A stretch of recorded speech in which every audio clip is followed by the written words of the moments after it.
say right now, hey, how's it going, people? Welcome to Just Block this week.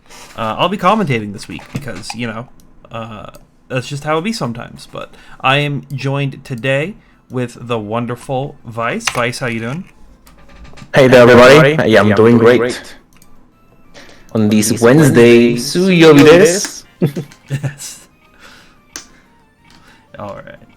On the wonderful Just Block Wednesday, as it is. Where is the thing I always use? All right. Judgment. Yep. That is what it's what Rurik used back in the day for the Uni beginner lobbies. So I'm just used to it at this point. All right, but it looks like we're getting into the thick of it now. First up on deck is Relight versus Tafcat. Relight is a little bit more unknown for most people. They're primarily like a random select game player, and that even like forwards over the characters. They're a Portland local, so that's how I know them. But it looks like they are sticking with Nokia this time, and then we got Tafcat on deck. Started playing again like about a week ago or so, but we're rocking with the Enkidu this time. Oh, going right in, and they're playing on the other park. Oh, yes, that is an issue, and I will make sure to tell them after this set. I think they are doing alright. I think. I mean, they are playing. Yeah. Yeah. Also, like the Byakuya and Kiryu matchup is very interesting because Kiryu has the big arms and the big legs to challenge like some of the Byakuya pressure, which is usually one of his biggest advantages. Sorry, I am dealing with some minor tech issues that I am. Yeah, no worries. Yeah. Oh, we see the jump assault getting in.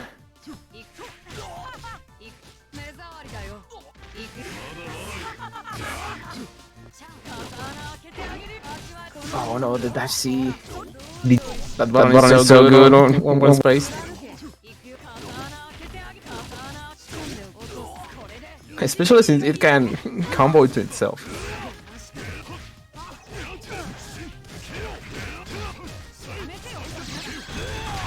Alright, but we got the Enkidu turn. Let's go.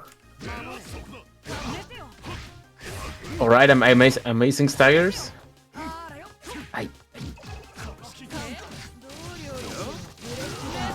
Right, bro, with the staggered 5C. Amazing staggered D character. Okay, I am just gonna return to lobby. Can I do that in this version? No, I think if you do return to room, it's only you. I mean, they are playing, so yeah, might as well tell them later. We'll just make sure to tell them later. Oh no, the shield and the throw. Oh, but no web. All right. Nice tag.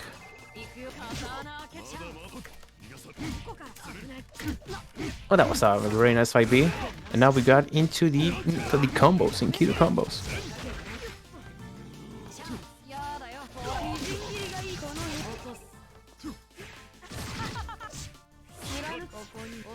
Nice blocking. Throw into the web setup. Didn't get the big pickup here, but... Oh, that might be... Tafcat might be trying to do CS and wake up, but didn't got it. Yeah, may have been holding one while trying to do it as well. And just yeah, it happens all the time. Where's my CS? Where's my CS? I'm talking about CS. Here we have CS into Trixie, the Byakuya special. Oh, we got a counter? Right, no, but you're letting got back into the mid screen, alright. And try to press on the stagger pressure right there, so gave him a chance. All these icy 3Cs just working out super well for Relay right now.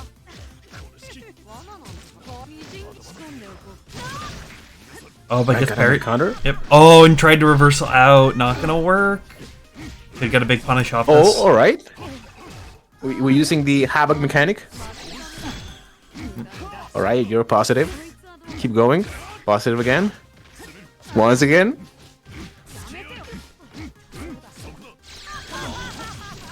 Oh, got the reversal. DP. LDP.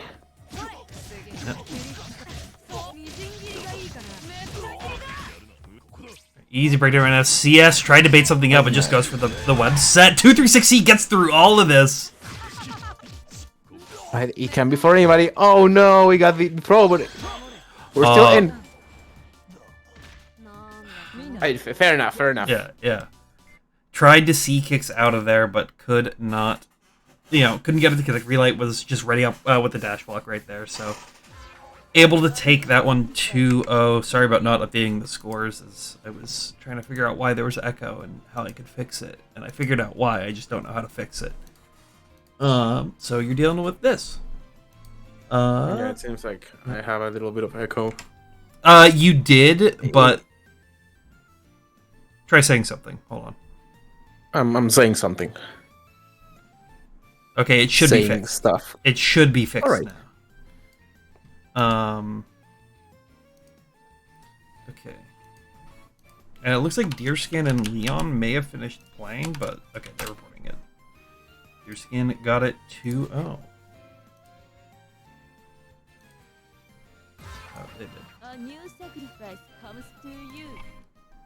Alright, so here's next. Dashville Confessional. Yeah. I mean, yeah, people should, it should tell whenever they are not doing Dashville, they have to, tell everybody their sense. Like, oh, I am not playing defensive in this game when I should have. I'm like 99% sure that's supposed to be a dash. What is it? Dash Cam Confessional? Is that the name of the band? Oh yeah, I think you're right. Or like there's a reference. Like, so it's. Why am I blanking on the band? Because I've talked about it. Dash Cam Confessional. Yeah. It's a nice little reference.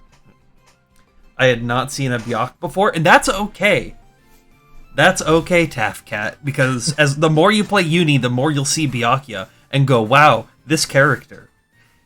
Oh, I am having so much fun. Yeah. Yeah, don't worry. Byakuya has his weakness. I can deal with him.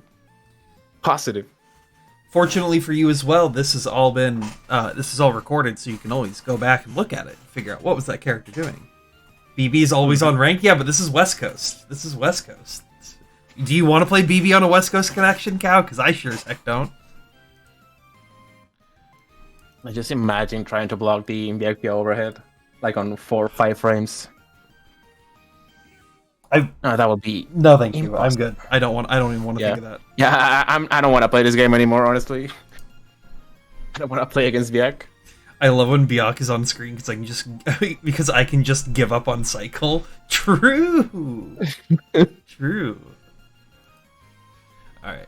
I'm doing so good. Like, I got this little combo. I'm about to get the cycle, and then he just presses 5A, and I lose. I lose the game. No cycle, no advantage, nothing.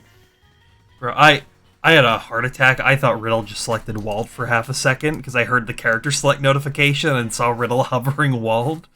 But no. Oh my god. I mean, Walled is pretty fun to watch and pretty fun to play, but not to play against. Yeah.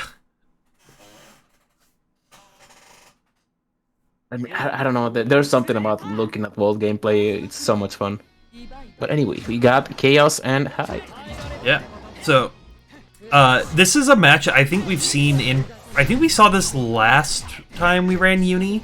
And if I remember correctly, Riddle ended up taking it over Tom right here. But anything is possible right here now, with players at this level. So we'll have to see what can happen. Yeah, people like on this level will start playing in a way that you maybe will have to guess most of the time, especially in pressure. So you'll have to take your chances, especially with these two characters that deal way too much damage when they have resources. Yeah. All right. Going for gapless pressure right now, just trying to create some kind of opening. Goes for the 2-2 set, but Tom mashes out and gets a nice force function CS confirm right here. Check that red bar over there on the left. Yeah, that is the damage. Yeah. So a freaking force function. 4.2k. Had the CS as well to get the big extension to like really make it painful. But now Riddle's got to be careful because the next hit will lead to death, especially with all this chip that's coming through. That was nice. That was a very nice use of dash B. Usually, like you use it to set up throws, but you can also like try to enter with it sometimes. And catch those pesky jumps that Chaos players like to do. Yeah, it's always like, I mean, you saw it right there as well with Riddle trying to cover that space that you would normally see dash B, but Tom audible to go for a JB for that early start, which allowed them to get into the situation, but unfortunately sideswapped with the Rekka series, so couldn't finish it. But will pick up this VO punish. Alright, keeping the distance, being patient. Oh, but he just got it. That was unfortunate. Alright, nice tech. Yeah. What a shield. Yeah, that was definitely an interaction. Oh, let's go. Using TK Orb to bait out the throw right there. Not able to find the way to close it out off of it, so that gives Riddle another chance to mash out, but Tom will take game one after a little bit of a scramble at the end right there. Yeah, that happens. I really like that High can do like TK Pogo to bait like stuff for throwing, or stunt again, yeah, it was called like that. And you do like 4k once again. Man, that character does so much damage. Yeah, but he's all honest. He's not doing anything like what Chaos can eventually be doing. So getting the reward off that damage, keeps it fair, keeps it balanced. Nice check, even after the super balanced. Oh no, taking a chance with the plus on whiff throw. It happens all the time. Now dealing with Ozzy set coming through, tries to mix him up, but Tom ready to block it, but will get tossed out and get tossed again. Oh, double throw. Yeah, good mash. Don't even respect the attempt. Just mashing, yeah.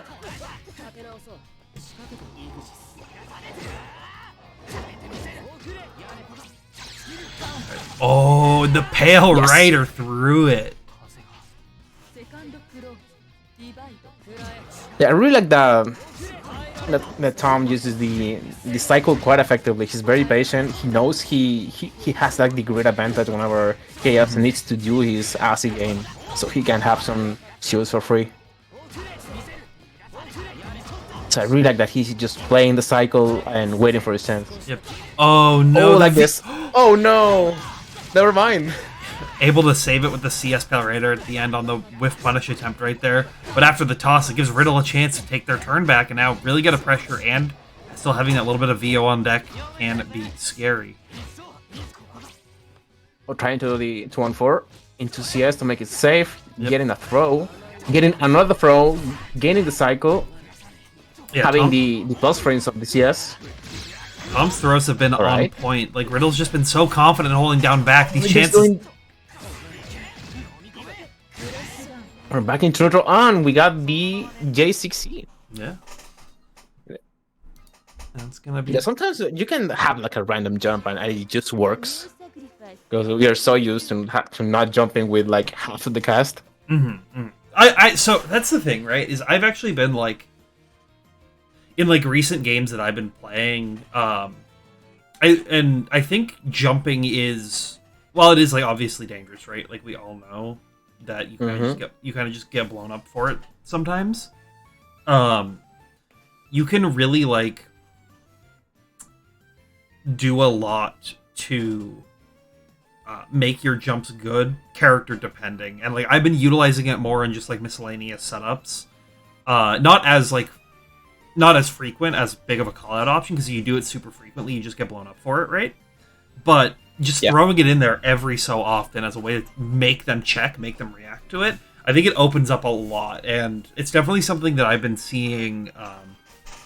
You see it a lot in some of the higher level play, but in the mid-level play, it doesn't get pulled out as much. But I definitely feel like it's something that I have slowly started to been seeing more and more and more. It's very interesting because jumping also like it beats throws, right? But it also like can mess up the opponent's combo because you're rising up, and usually people have like their 2 or 3 buttons that are grounded, so you can mess their timing. and you get like little damage, so you can have another chance. It works sometimes, especially when I realize that you have like this situation and where you're like +0 CS and people will mass throw. So you if you know that, you can just like jump and do JC, like rising JC, and you can get some pretty nasty damage just from knowing, having a good guess on the throw, instead of like just doing your reversal and getting like, I don't know, 1.7.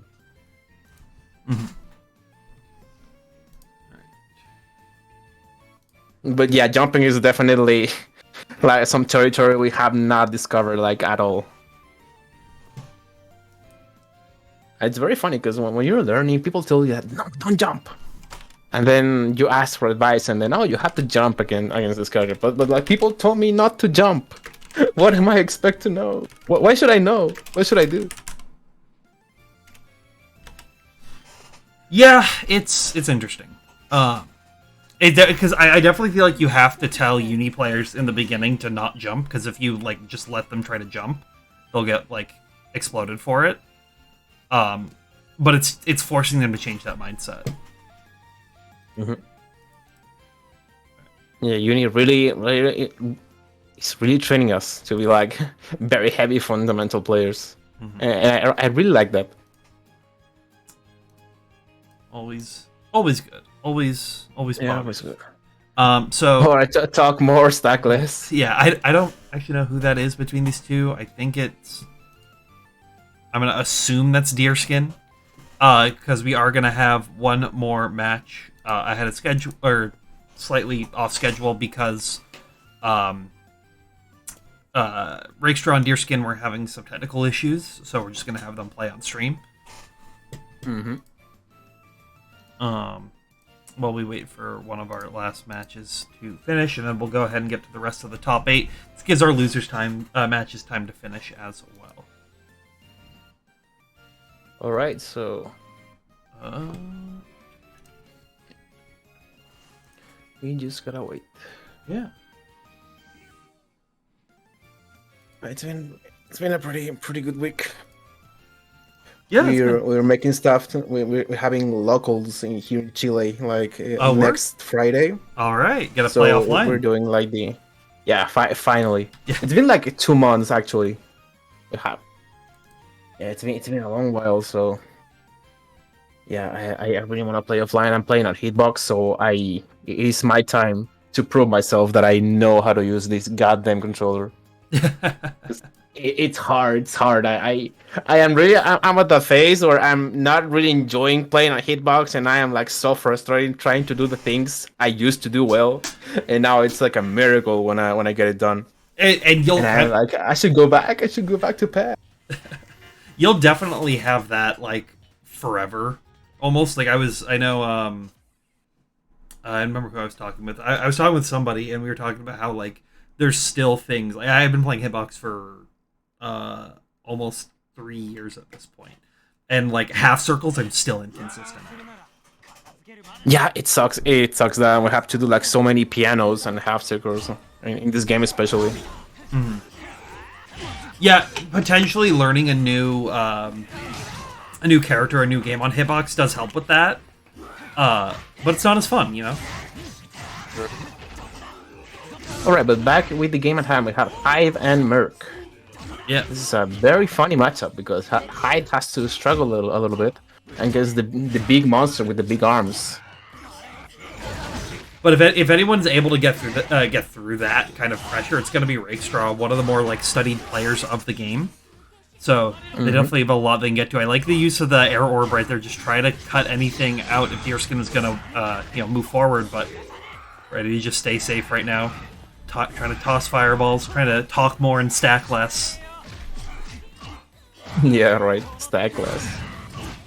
Oh no, got the 660. Yeah. Got into the route with the CS. You should kill, but a little bit of meter. We got the unfortunate drop. Yeah. And we got the 2-2C. Yeah, the unfortunate drop right at the end. And you just didn't even need the combo. Literally just had to let 2-2C rock. And now we got it. To this next round, we got Hyde getting Merc into the corner. Doing some stuff. Oh, but he stopped suddenly, so now Deer is going to take advantage of that. We're gonna See it. set up some worms. Oh, but missed the extension once again. That Rakestraw now taking that opportunity to get a big punish. Right? I. Right, 3.7. Yeah. Right into the Pale Rider, getting the good oak to keep him in the corner, keeps the damage up. 2-2C, forcing all the... using the meter. Burn that meter.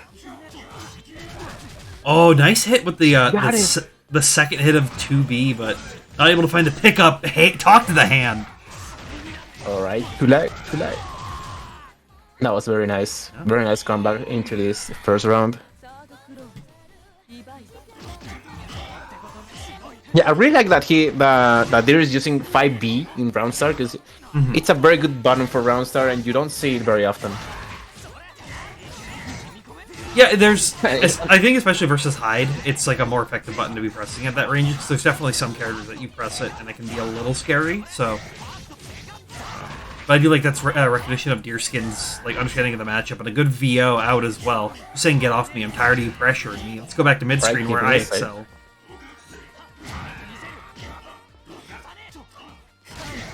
I'm trying to poke him with the 5B, but it's not enough range. Oh my god, the damage! Now chip into the assault. That is the high classic, doing stuff into Assault JB. Yeah. To be fair, that's like the everyone classic. Not 2B, but just like yeah, in, but in people the JB. like, most characters do like Assault JC though. Oh, true. You know, true. Right into this little scramble, and we got the first route of this round. We see some nice shields. Alright, going back to concentrate, trying to keep the pressure. And a shield on the aerial. Not capitalizing on it enough. Going back to this scramble in the mid screen. And we got a DP. And we got another DP. Oh, that's evil. I love it. I love the evil schemes of doing DP on CS.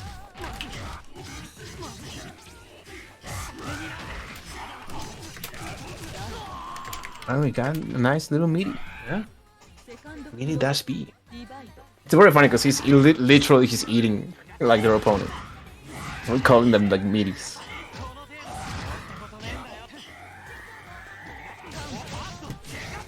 Oh no, we got the 3C starter counter hit. We got this cycle and the corner into the high pressure, and he has the meter, so expect to be blocking a lot unless you stop doing the high pressure.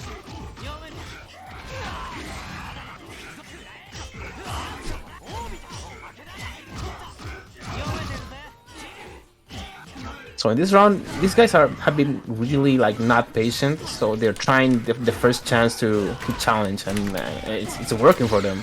Mm-hmm. Yeah, I think that's the uni player mindset going into it is like you want to be more defensive, you don't want to be trying to take those bigger risks, because as soon as you do, a player can really capitalize on just like that at the very end with Deerskin tying it up 1-1. Yeah, but in this game, you also have to be like the biggest liar, and you have to make your opponent think that the pressure is going on and on and on, so you can get a throw, get an assault. So the opponent also has to be like, I am not buying anything you're showing me. I'm gonna challenge, and I know it. I know I have to.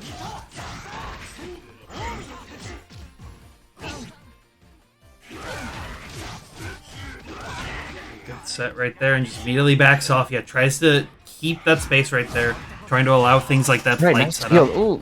Oh, what an air hit. It's very interesting that hide backdash is not very effective in this matchup just because the opponent has so long normals. Yeah, and they're active like just enough that if you delay your backdash slightly, or if you do your backdash slightly too early, you get punished for it.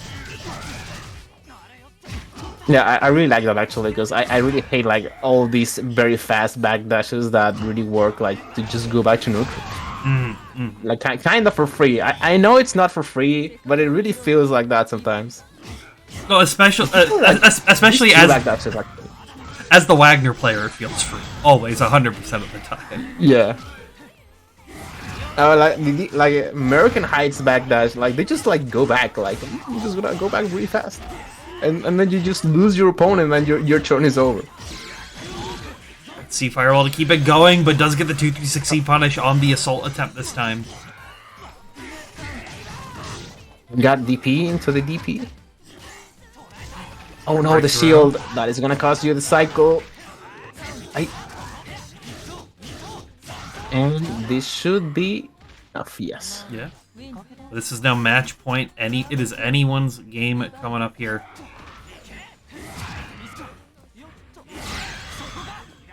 Oh, the laser. Trying to catch the Merkava on the air. This one it's landing because, you know, it's a very big hardbox. Oh, we got the dive kick. Never mind. Yeah. And they can't get blown up for it, but Deerskin was ready to play around that. And now, finding a great hit onto Rakestraw. 2-2C set. Gonna have to hold this just VO out. Yeah, fair enough, because now Rakestraw has no meter. He has to use the S. Yeah, had UCSC ready to get some of it back. Had the TK Fireball to create like a light mix opportunity though, so still not out of it just yet, and that's that TK Fireball working out. This is gonna be some big damage, and we got the meaty. We got everything, so... Yep. Alright, that was a little misinput, but never mind that. Yeah. Deerskin just runs back full screen, trying to take control of the cycle where they can, but Rakestraw gonna play it out, keeping it safe, not allowing anything crazy. It's coming through. Oh, the C Fireball! Oh, alright, nice. That was nice of Deer to know that the Fireball lingers on even after Heights have been knocked out. Yeah, I think that's true for most C projectiles. He's playing very safe. But so yeah, that's the thing. He had to get in. Yeah, he had to. Yeah, like there was, you know, right as that first that tech out happened and they went back to full screen, there was only like 30 seconds left on the clock. So you really do have to try and like make something happen as the player in that life deficit, but you can't do anything too risky because Rakestraw will just blow you up for it.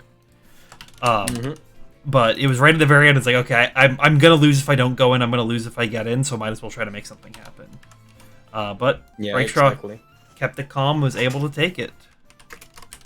Yeah, it really these moments are very interesting whenever you can see like how good the player defense is. It's like a stat in a video game, like in a like an RPG. You see how the high defense stat can manifest on this game. It's like, oh, I'm just gonna wait here. I have 5 seconds. I'm just gonna wait for you to come in. I'm gonna do anything. I'm gonna do work because I know you have the pressure to get in. You have to. Yeah, it's always intriguing. Yeah, that's like you see that happen a lot. Like I feel like every major event that's happened for Uni so far, that's been the story of the events of like everybody balancing it out, and then just like somebody realizing, oh crap, I've got 15 seconds left on the clock, and I need one big hit to win this. I got to make something happen. Their opponent just like having to actively defend out of it. Yeah, I see that a lot when with Byakuya matches, honestly. Because you know his pressure is so long. You have to wait so long, and his combos are also very long, like timer wise. So you realize that you have to get 2 hits in 10 seconds. And that's also another thing because like as the Byakuya, if you're getting put into that situation, you have to find those big hits quicker because of the length of your combos, because your individual hits aren't dealing as much of damage in total. So, like, you know, if you're a Byakuya, if you're a Hyde player and you get a 5A hit, you can quickly just press a couple buttons into a C special to get the, you know, a solid amount of damage that you might need to close it out. The big tip. Exactly. Meanwhile, on Byakuya's end, you might need to throw an extra button or two to get that same sort of damage to come through. And you might not have I really like that Byakuya doesn't have the chip damage that Hyde has. Honestly, like I really consider that kind of like a weakness a little bit, that Byak has to open you up with something, but it's not gonna be like with normal, so you can just sit there if you have the advantage. Well, there's no need to worry about the tip here because we're having honest Enkidu mirrors with Lid and CG. All right, this is what I live for, you know, the mirror matches. People hate him, I love them.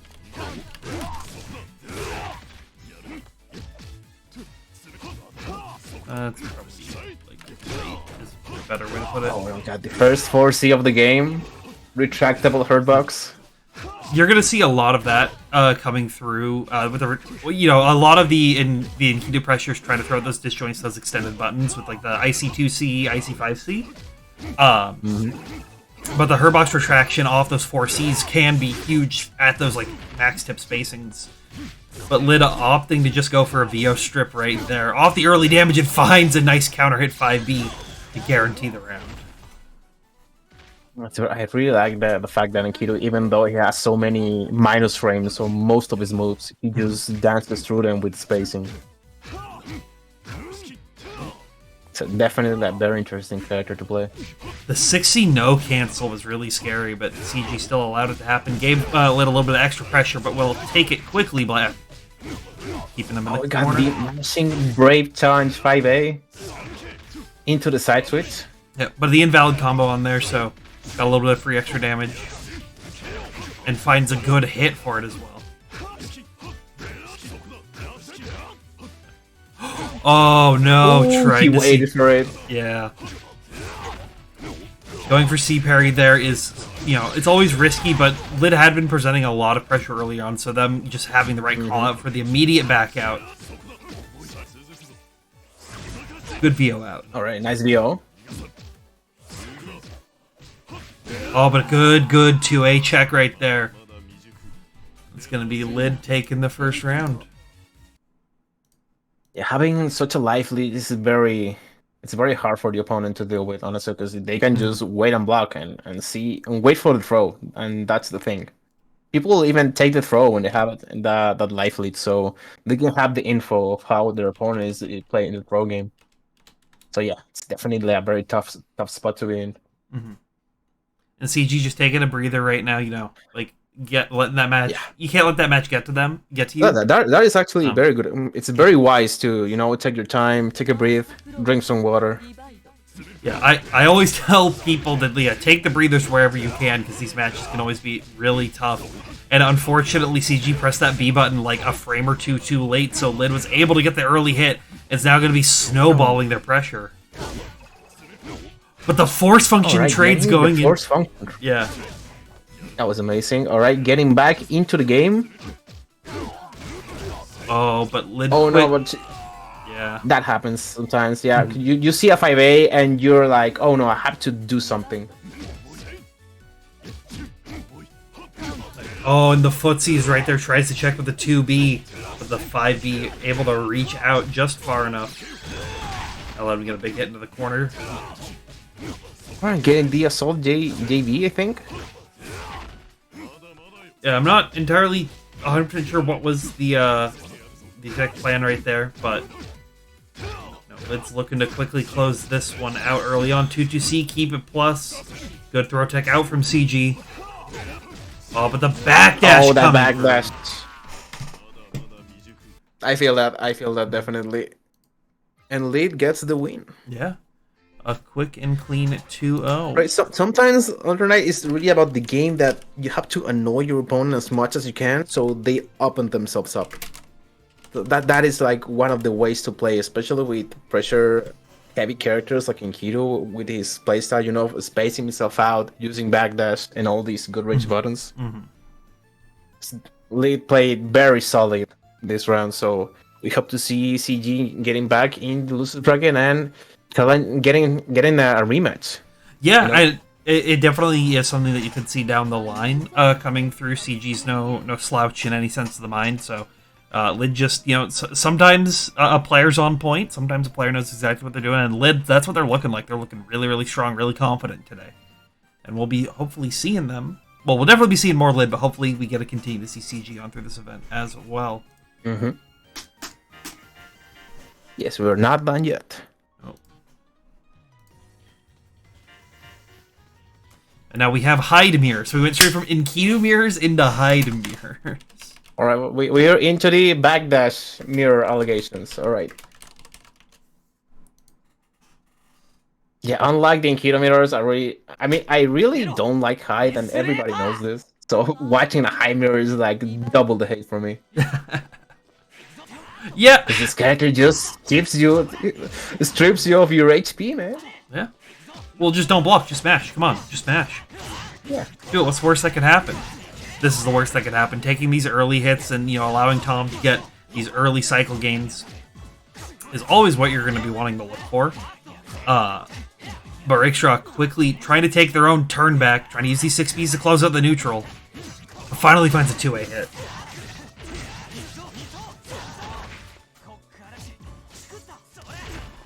What a throw off the TRM right there. That is one of the classics of the Grease Shield with the Dash B. A button specifically made, for the strike throw game. Good VO. Just gets out of there, but immediately recheck back and saying, you don't get to do any kind of attempt on me. IW. Rakestraw takes that round. That was a very brave, but it was very risk reward heavy decision. So I really like that the thought process of it.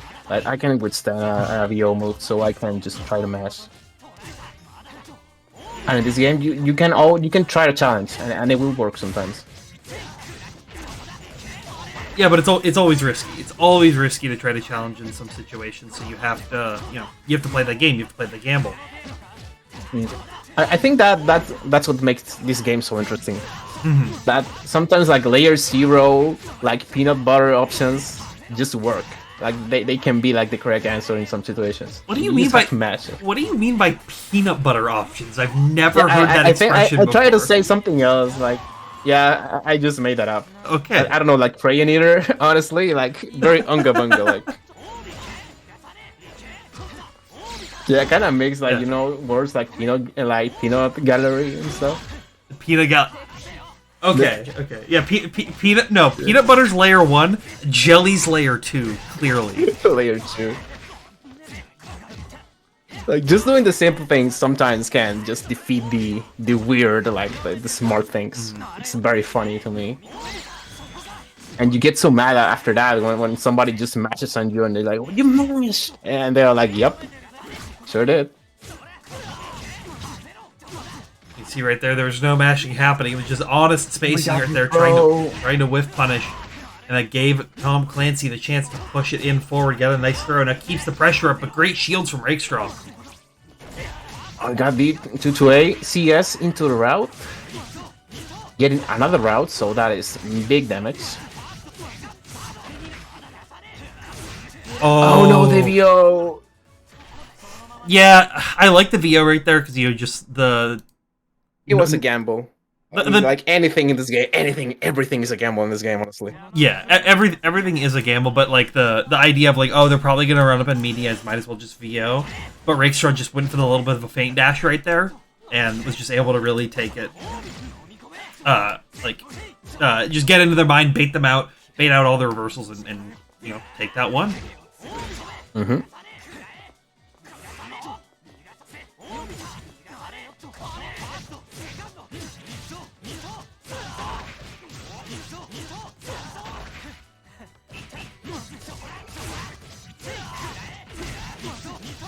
Good hits early on right there from Rakestraw. Finds another great hit with that 6-6C. You get big damage right here. They've been doing a really good job of just staying right there at the that 2-2A, 2-2B range. Just constantly trying to pressure. But Tom Clancy gets out and finds a Pale Rider in a whiff DP. Alright, that was very nice. Very nice play indeed.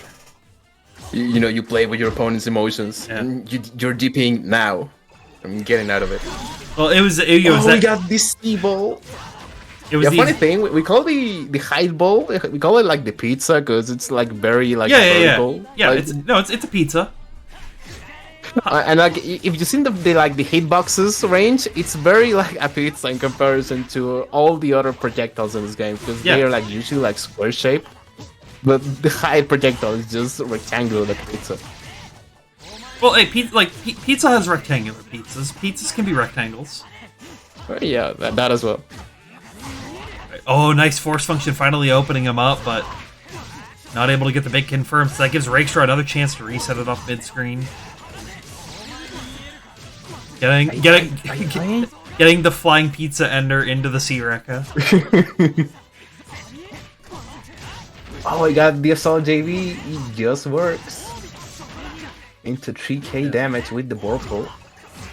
And you can see now Tom Clancy really respecting that range that that Rakestraw had been sitting at so much, that just without DP, without VO, willing to block. But as soon as Rakestraw made one single aggressive action, the immediate call with the Pale Rider to allow him to take that round.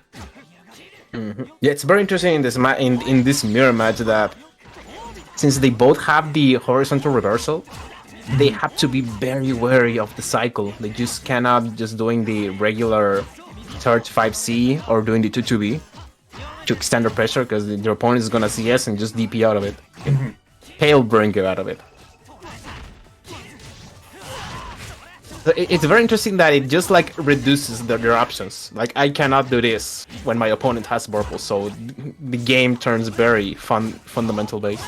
Yeah, and when you can remove options from your opponent, especially in a game like Under Night, it always becomes really, really scary for them and forces them to make more like bold decisions. Great backdashes out right there, but still. Oh, we got the force function, amazing staggers. Yeah. But wasn't able to finish it out. Really utilizing a lot of those C-beams to keep the plus frames, but will force function at the very end to check their head. And Rakestraw takes that one moving forward. I really also like the fact that, you know, force function, like, is made, like, you know, overheads in Under Night are made to beat shields. So it's very nice to see that it worked because the opponent shielded. And not because, you know, we suck at reactions. Because people are gonna tell, oh, it's like, that's like 30 frames hard, you're not blocking that. It's because I shield, man. I just picked the wrong choice. You know, that is always something like, I don't remember where I saw this, but it's people speculating that all the reason why everything's so reactable in Under Night is because of Nessica lag on cabinets. That is a very interesting theory. Because most Nessica cabs that people had access to, there were ones that were better, but a lot of them had like, it was like 4 or 5 frames of input lag, something like that. Which makes certain things like, you know, 30 frame overheads become just slightly harder to block in those situations. Yeah, it really makes sense when you say it like that. Because if you look at like Multi-Blood Actress Again current code, Japan rates a couple characters really highly because you're like, oh, you know, like, oh, their mix is so hard to deal with, and you go, well, wait, how is their mix hard to deal with? And then you think about they're playing on all that extra input delay compared to America, where we're all playing on PC setups for that, and so we're playing with as little input delay as possible. It's just down to the hardware at that point. And that changes up just even like on a mix-up level game for that one. I mean, yeah, just 4 frames, like you know, of reaction, it really makes a difference. So I saw that going around, and I think it's interesting. It's definitely something to like consider. Peanut butter is label. But it also could be, you know, in the event that we ever get a patch, hopefully Komodo reconsiders that and maybe changes up some options now that we're all playing on PS4. I mean, yeah, that is true. We just got like this game on the consoles instead of, you know, all the arcade life, especially from the Frenchburg games.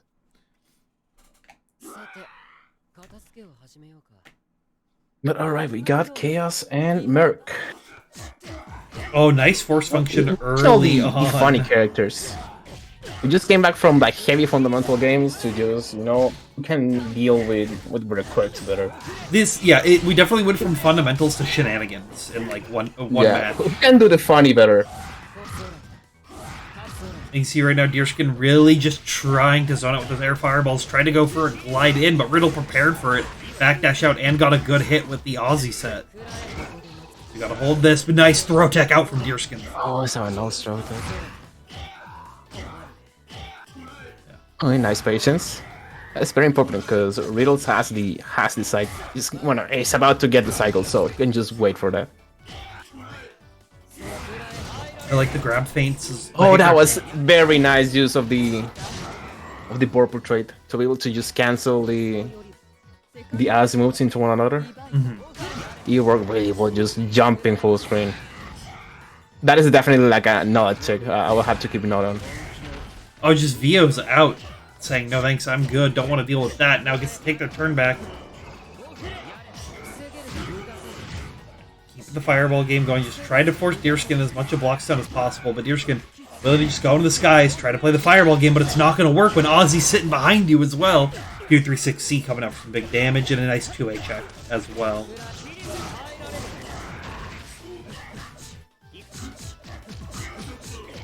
Oh my god. Just doing 2A, 2A, 2A. Yeah. We got the cycle, so they can wait. They can open themselves up. You like 7 2As in a row to constantly be checking the toes. And Riddle. Yeah, it's definitely a thing, but you have to deal with, a good chaos player doing the Aussie pressure. Because, there's like weak points that you can shield and you can get like a free punish on the dog, so you can get in. But like a good chaos player will mix that. He will not just like show you the move that they can punish after.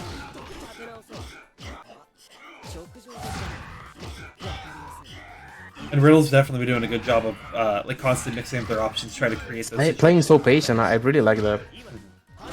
It's not taking risk. There is no need.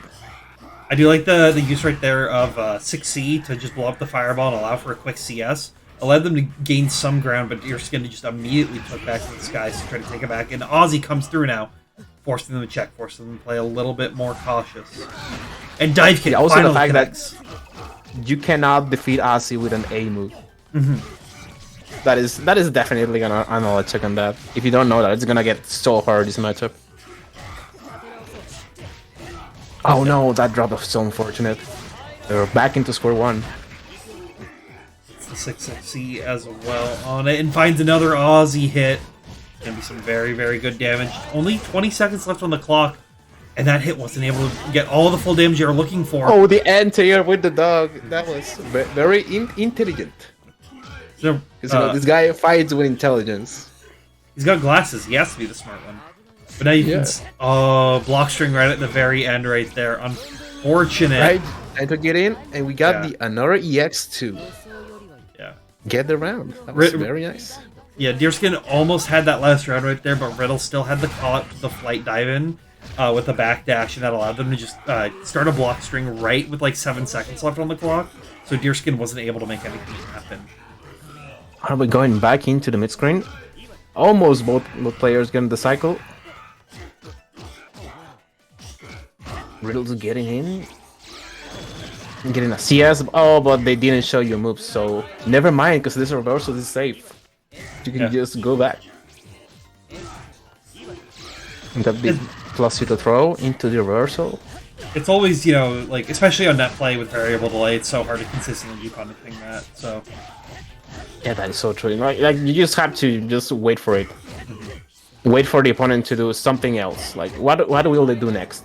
Or unless you're Wagner and you can just CDP and not think. The crayoniting option. Unless you're Wagner or Waldstein, he just doesn't get to think. But Riddle will be thinking, I'll take your life bar and this round, bringing it up to 2-0 for them to move it on forward. Yeah, Chaos is a character you have to understand. And you have to understand playing him a lot and you're gonna suffer a lot. We all been through that.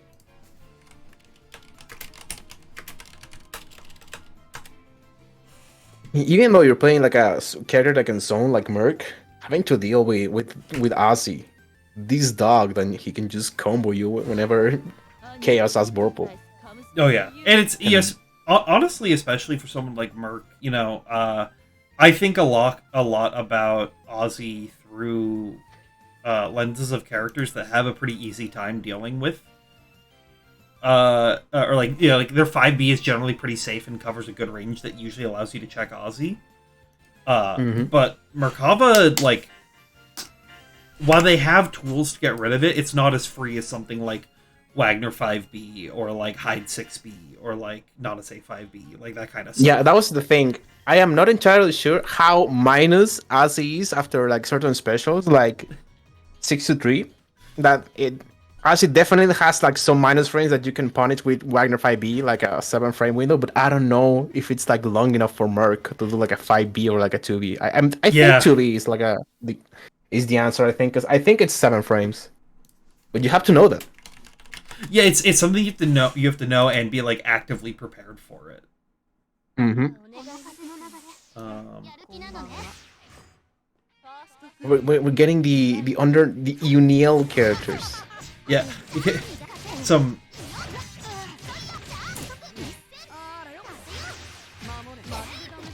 some classic 2014 gameplay. Oh, like 2014, yeah. Yeah. Oh, we got the dash overhead. Let's go. Oh, found the Oh, check. that was very nice. Yeah, but ready for it. Relight tries to get the combo extension, but not able to find the full pickup. So Astolfo will make him safe on that 260 and get the punish.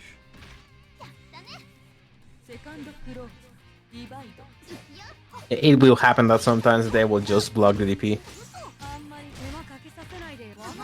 Gets a good tier up to right there, but DP's out of the... Talking about DPs. Yeah. Here we go, gets the charge C set up, but Astolfo staying really cautious to just block right now, but eventually gets caught. Oh, just got it with the 6-6B. That button is so evil. It just works. So good. Oh, 3C overhead finally opening them up. Right. Got the setup. We got 1, 2, 3. and 3. Oh, no, but... Oh, we got... Oh, no. Not fast enough. Didn't do the tech out fast enough, so Astolfo got out of it, but they sword card themselves right back into the web, so that was pretty dangerous. And Relight ends up with the 6-6C to tie it up. Oh, but the JC connects. Yeah, into the wind or the wind projectile that can be thrown out with just the bottom. Oh, nice. Yeah. Well, we got the route anyway. We got pushing Nana into the corner, but just Nana retaliates. Fireball set. Staying really calm right now, but eventually low sword car hits, but not able to find... Low. Yeah. Right, yeah. Oh, alright, so here's the jump that messes up your combos. Oh, and not able to find a connect right there, so... That gave Relight a chance to get a big combo. Was able to get it, but these 3Cs have been working out for them all night so far. We got a DP, but we got CS. We got options. You'll get tossed. And we got throw. Alright, so going for the throw, it's very scary, even though if you have CS, because you don't know. You don't know if you have to tag or you have to CS. So it really works. Like on paper, people think it should not work as effectively as it does, but it just works. Because having such a powerful resource really makes you think twice if you're gonna use it or not.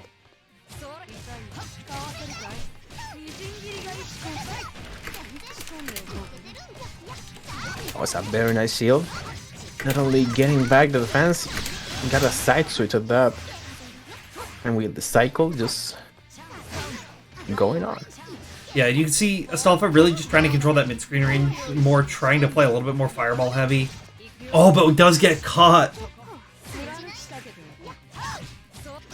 Oh, we got the other hit, we got the JB.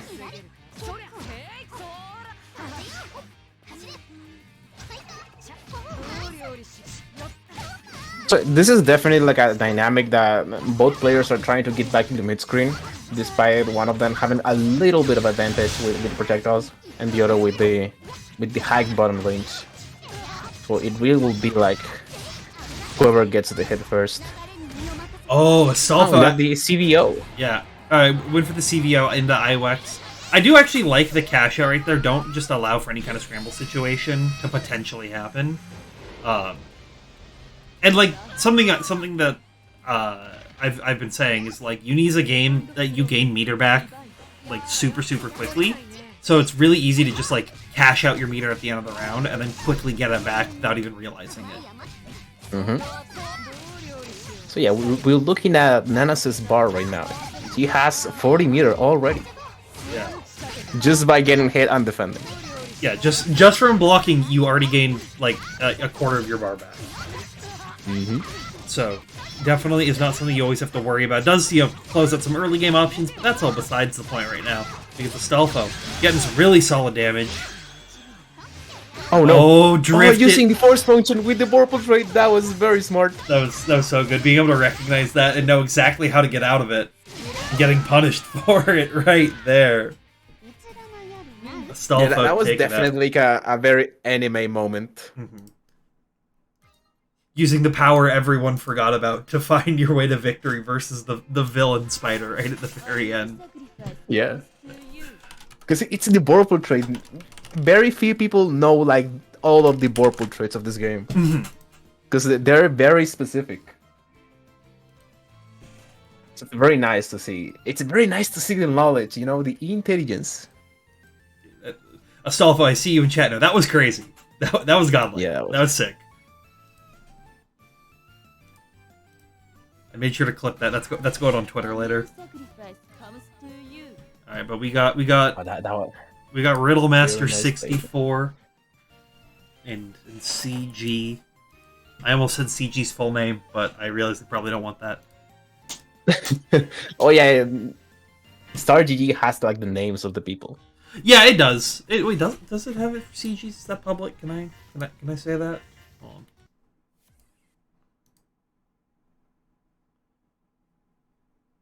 Yeah, this mob getting everyone doxxed with their real life names. Look, CG's got to put it on there. It's what his name even is. It's what CG stands for. So like. Yeah. Now that I read it, I didn't know his real name. I mean, there was no way I should have known because I'm from the other side of the planet. But it's very funny. It really makes sense. I really like that. Yeah, it stands for Canadian Gamer. Yeah, that's it. That is the energy he will be showing in this match. Yeah, well, right now Riddle's being the real Canadian gamer and getting all these really, really good hits, just constantly looping into Aussie Oki, forcing CG to be stuck in some scary block situations, but gets a nice throw out and a good 5A check. Just reset it back.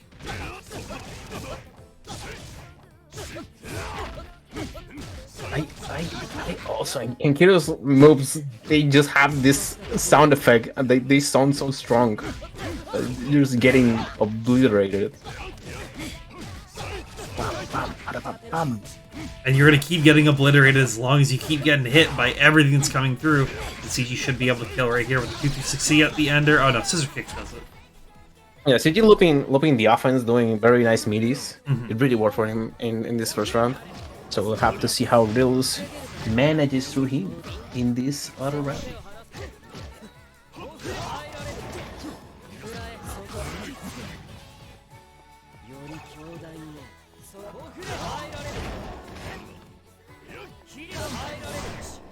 Oh no, we got the dog zoning. But finding these it's very funny how I think it's very funny how we call this lizard a dog. Oh yeah, well, we're in the dog zone. He's a dog. Definitely. That's 4 legs and a tail, and can zone you full screen and has a fireball. Everyone knows the dog's truest ability for mankind, which is zoning full screen with fireballs. That is everybody's best friend. Right, we're seeing a comeback from Riddles. Yep. Oh, getting the chaos gameplay. Yeah, let's go. Got the force function all the way through. It allowed for a mix-up. Pull CG to the corner. Now CG has to be very patient to try to get the cycle back. Spends that CS, but does get checked for it. Oh no! Gets a 2A, but went for a parry afterwards on an attempted counter mash. For the dash, well, that was very nice. Oh, and the random IWX that was not. What happened? What just happened? What are you? They're playing faster than I can even talk. What are you guys doing? It's a Wednesday. Well, the funny just happened. Look, they gotta get all the shenanigans out, so they don't do it in bracket at slashback. But Riddle will take that first game. It really be like that sometimes your opponent will just VO and you're just not ready for it. You blocked it or it whiffed, but you weren't ready for it and you feel so bad. Oh my god, if I just had punished that. Yeah, we gotta be prepared for locals. CG keeping it a lot more calm right now. But Riddle still finds a way to check it out. Now you're dealing with it once again. We've seen these Aussie sets been working out really, really well for Riddle. Oh, but not able to find an opportunity to actually set it up. So, said CG's just got to hold this. Now it's just to block some good old mids coming through.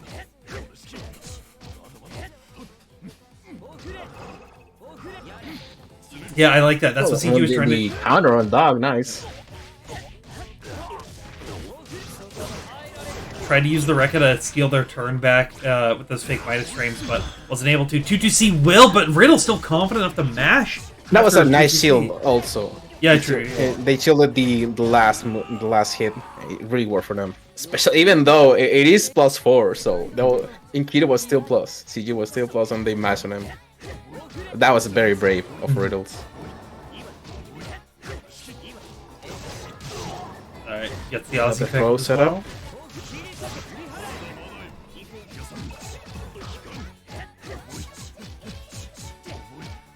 I like all these just like 2 AAA, 5 AAA strings that Riddle has been doing. Yeah, Just to like force them to block more. I mean, yeah, this is a very high confidence play because they know they are giving off grid, but they know they're gonna be like, I know what I'm doing. They may know what they're doing, but Very that, like high energy. but CG knew how to whiff punish that VO right there, and has a ton of grid on deck. Just gonna use it to constantly be maintaining the cycle. Yeah, so he yeah. just needs to get one good hit to get a round like before. But Riddle keeps finding these super good hits. It's a very unfortunate drop. We're back into the mid-screen game. Oh, And he got a 2B counter hit. This is gonna hurt a lot. That's the kind of hit CG was looking for right there to really solidify a life total lead. Riddle, if they do land one good hit, could tie it up, but CG not going to allow that. But very nice pokes with the 5B. Alright, good check with the 5C right there. Was spaced out on That's Riddle, working. but... CG was waiting for the 6C. Alright, good VO. Oh, the VO, never mind. We're still on it. Riddle loving that A button today, so was able to actually press it out. Gets the parry, kills Aussie with that 5B as well, and gets a nice counter hit onto Riddle. Exactly what you're looking for.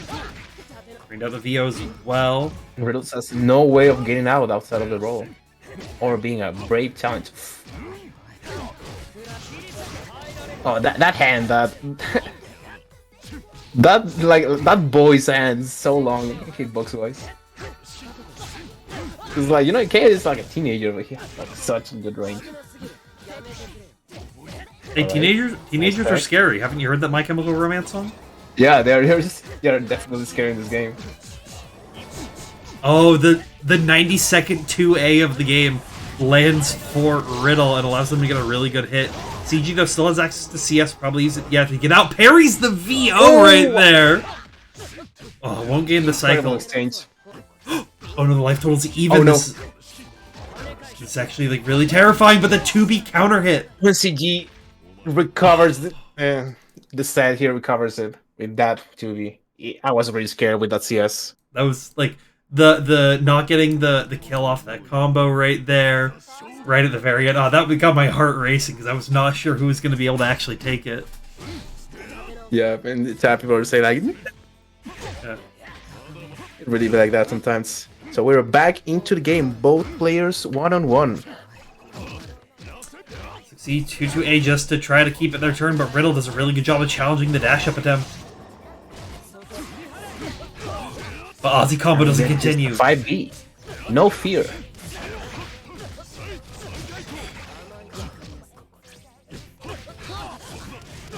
Oh, that was a very nice interaction using 2A to a little bit of hurtbox like shifting. Or maybe they just press the button, the 5A a little bit too late on Riddle's part. It happens sometimes. Especially on delay bits.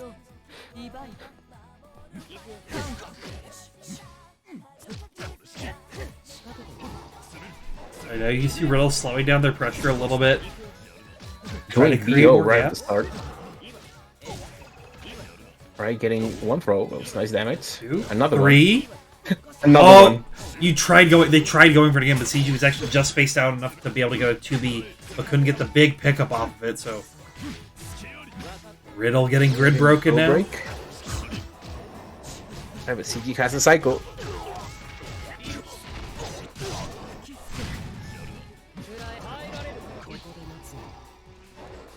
Try to find opportunities. Waiting to for Dog. Oh, Dashing in. Oh, that one's unfortunate. Yeah, CG kept trying to go for the parry punish onto the dog right there instead of there just being times where they could have pressed 5B to kill it out. They finally found it. Oh, gets a nice... the 3C. Yeah, but We're could... doing like the Donkey Kong roll within Kudo. Yeah. But couldn't pick up with it, unfortunately, so had to wait until a second interaction to really get that.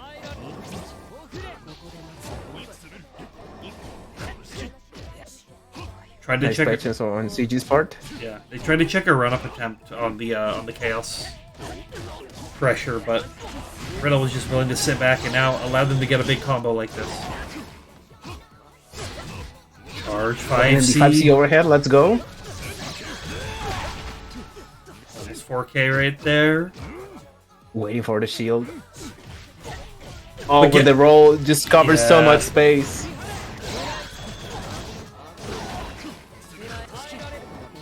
Pressure Now once. you're in the dog zone. But you'll just get parried right out of it, putting you into the pound. Oh, tried doing the counter. Tried to see parry on a mash attempt after that. CG getting 2. Cocky, but still alive with 15 seconds left on the clock. Riddle, this is your time. This is your time. This is your time. Run up and do the 92 5A cycle. block string. Oh, and Beatrice C poke. Oh my goodness. It'd be like that. That was good playing from both players. They did really good. Yeah, and you have to make decisions.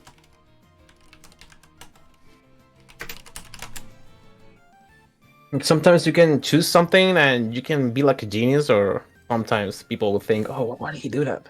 That was like so non-optimal. Like, did you even consider Risk War doing that? Like sometimes things just work. Like, See, no.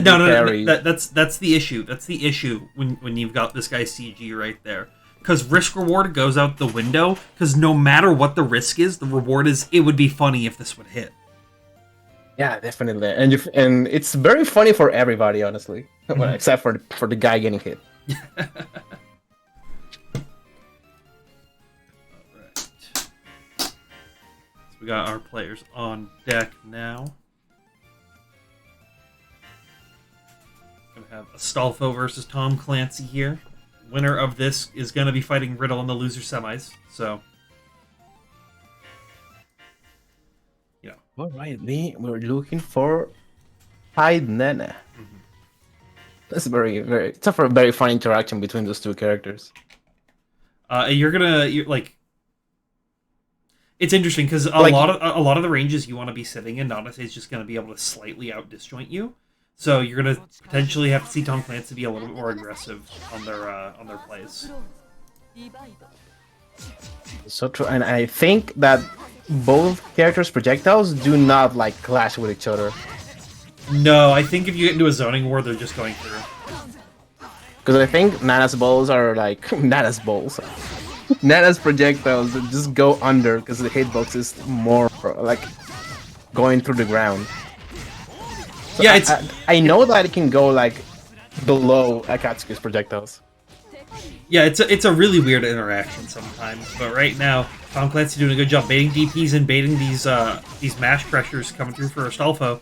Keeps him in the corner, tossing him back. Should kill off the throw combo as well. Missed the extension.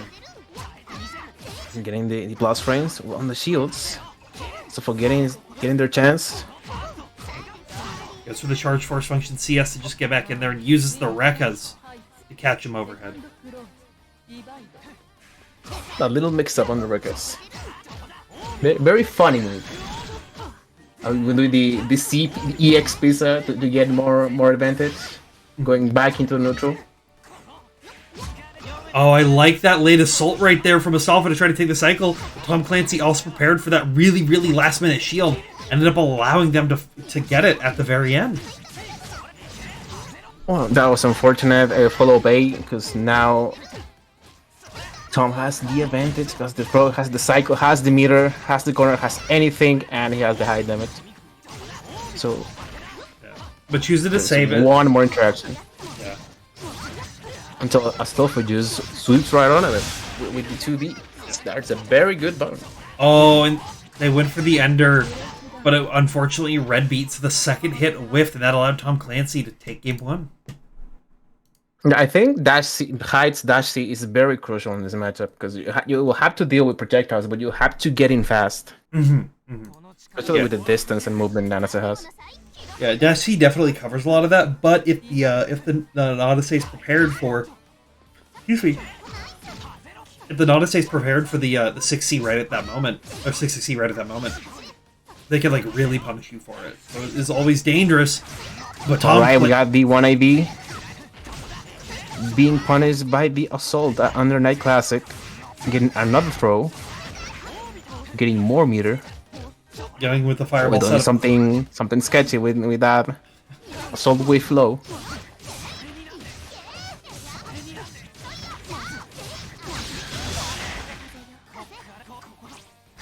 Alright. Oh, just CS into DPA. Yeah, ADP into CDP. Just get out the extra damage wherever you can. Alright, we got the TRM. Oh, that was an unfortunate drop. Yeah. They tried to use never mind, we just contest with 5B. They tried to use Sword Car to cover the ground at the very end, but Tom was ready and pretty much already like just doing Air Rekka series, so they were just gonna escape out from under it. I think potentially 5B may have hit them there, but I'm not 100% certain. But I am certain that Tom got a great grid break once again with these Assault J2Bs. Yeah, Tom is definitely catching on Stuff's shield habits, especially that throw habits, because it happens. And it happened again.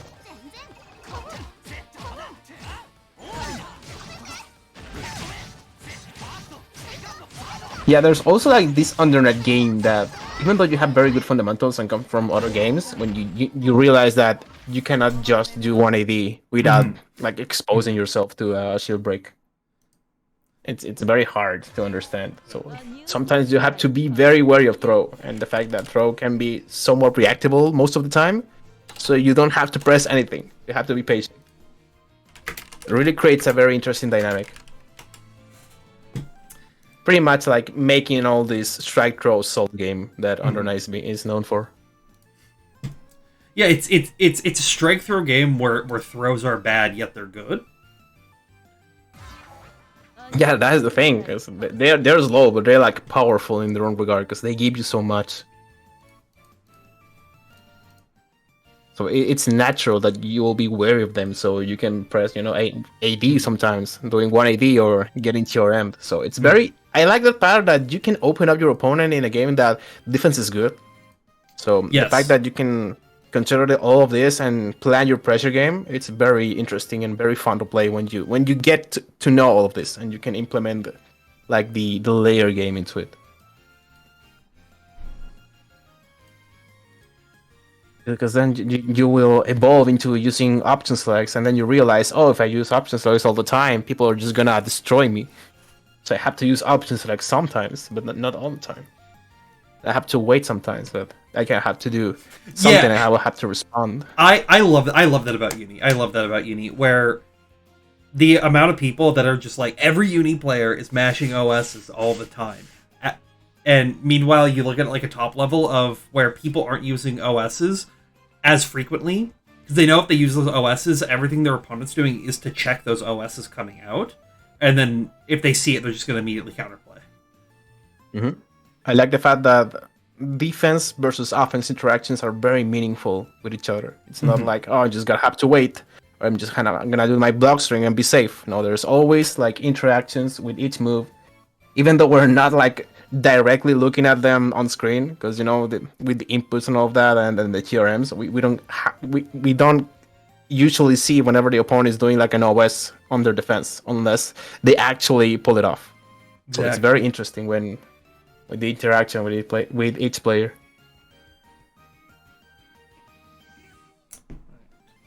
But as we're getting, this game is fun. I really like this game. It's all right. It's a pretty cool game. It's like fine cool. Though. It's like fine. 7 out of 10. IGN review. IGN review. It's very anime. Characters are so weird. Actually, what UNICLR IGN? And they don't have the. They don't have the English dub, so I don't understand what they're saying. That is true. It's not as good as the BB tag.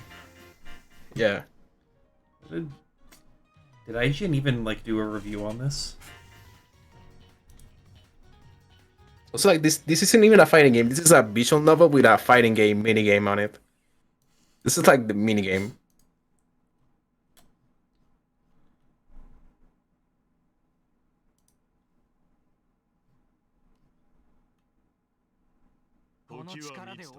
Damn, IGN didn't do a review of UNICLR. That's so disappointing.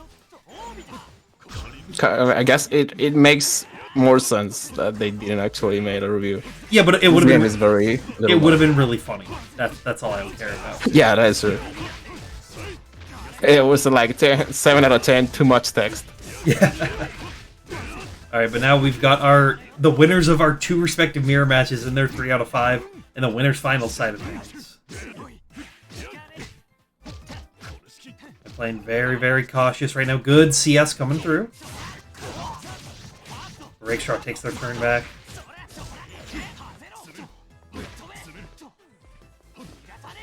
Also, like both of these characters have very good backdashes, so we're gonna see them a lot. Oh, nice 236 AB right there. That's gonna be huge damage after the CS as well. So, Rakestraw just gonna DP out. No fear, just DP.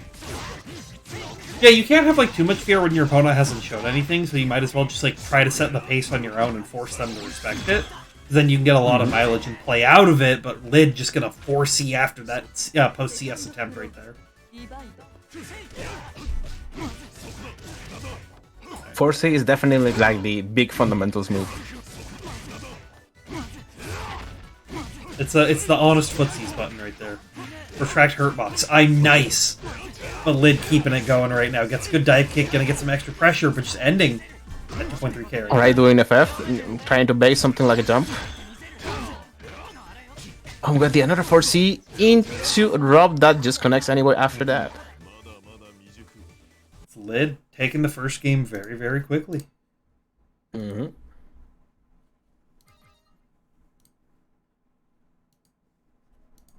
Footsie's backdashes.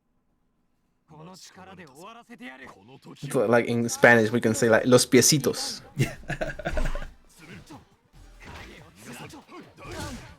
Oh no, the 236 B second hit. Like the Reka follow up, yeah. Yeah. Wasn't able to find the big pickup off it that you can normally get just due to it being kind of at like a tip range, but Lid will immediately find it after a quick little interaction right there and get some extra havoc damage on top of it. Using meter, alright. We're blocking the DP. Yeah. Let's go. This is the big damage. Yeah, after that first DP happened early on, they were just ready for it and waiting to block it. And Rakestraw finally called it out. Good for the DP, and then Lid got the appropriate punish on it, and now keeping them in the corner and staggering them out. Amazing Sires. Oh, just throw him. It just works.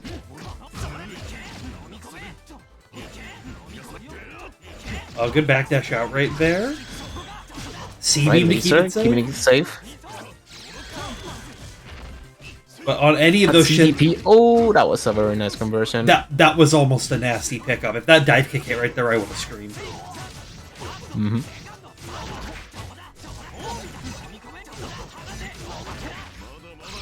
Alright. Oh, see, parry does work for that. Counter on the wake up and it works. And that is so nice. We're back into it with a BO strip.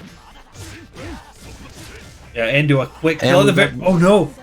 Oh no, that was so unfortunate. It's like, oh, it's over. Oh, it's not over. But now it's over. Yeah. But it is 3 out of 5. You know, Rakestraw still got games to go, so gonna take a breather. Just think about it.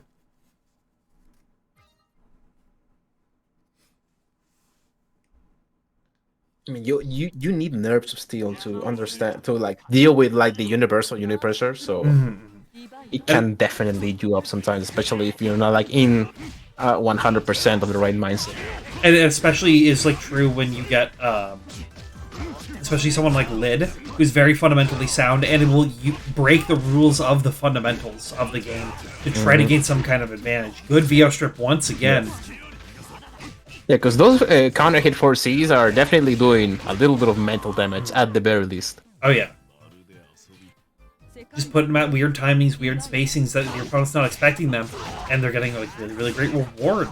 Rakestraw though finds an early hit, and hopefully they can use that to snowball to get us a couple more games here on this. The jump with a nice conversion from the 2-on-4C. That wake up shield should give Rakestraw a lot of information though, right there, recognizing that Lid is audibly to go for some OSs on wake up. No, the ball just keeps going on. That was a very nice option. Keeping Lid like into the corner like a little bit outside of the corner, but that was enough. Lands a really good 5B right at the very end, so. But it happens sometimes. You can get poked with the big legs of the big strong man that is like, I don't know, like 2 meters tall.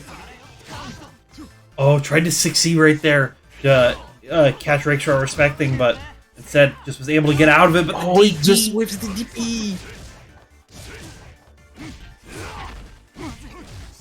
I don't think this is enough though. No, yeah. Even with that, the scaling off that starter wouldn't have given it, but the charge 6C catch in the head at the very end. Lid taking that one 3-0.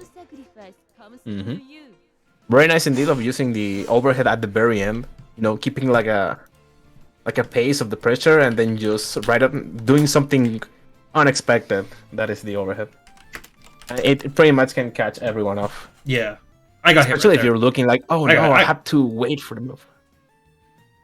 Like I was ready. I was ready for that 6C, and I got hit right there at the very end. So yeah, I definitely wasn't. I was like looking for a moment to do like a big button because I know when Kid is gonna space himself for a 4C. So I just cannot do 5B if I ever hide. I'll have to wait for something. But no, I was definitely not expecting the overhead at that point. So definitely an amazing play.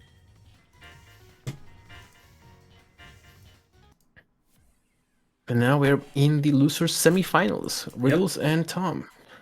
Yeah, only a couple more sets left. This is a rematch of their winners quarters match. This was the first round of the event, and for one of them, it's going to be their last.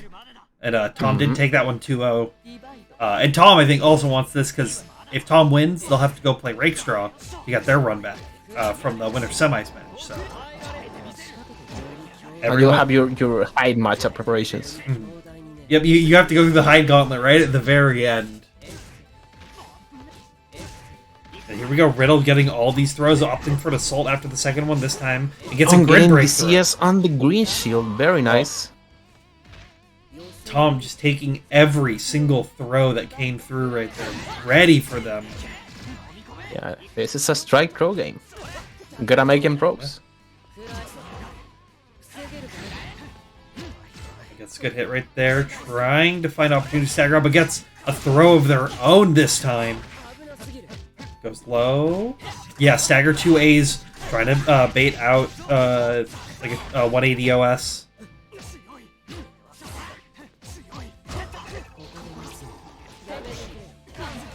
Yeah, Ozzy keeping it their turn after the throw tech right there, forcing Tom to be able to just reset back to neutral.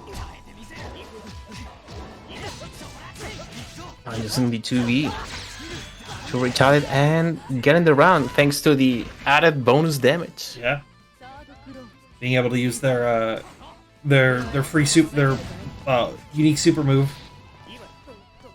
Fully closes it out. Nice book coming through, but gets checked with 2-2A. Oh no, you're in the corner and you're fighting chaos.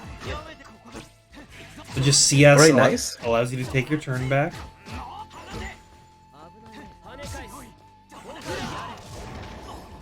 Oh, and the chaos jump. Alright, going right in and blocking the VO. Let's go. Yeah, just everybody being really patient on those mid-screen VO attempts right there. Just always ready for them to come out. This time, Tom tries to go for another nice throw. Yes. Riddle already has throws on their mind. Don't do it again. Don't do it. Tom. Oh no. No. Oh no. Oh no. Oh, but it drops. That gives Tom a chance to stay alive at just like a pixel of health at the very end. Tom has all the meter he can have to just keep the pressure. The infinite block string. Yeah. Oh no! Wait, doesn't DPA, punch the the DP? meter.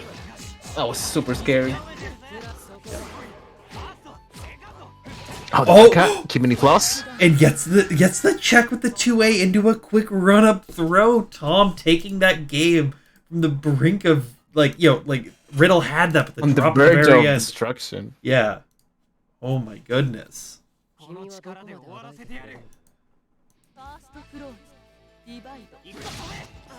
Alright, 2-8.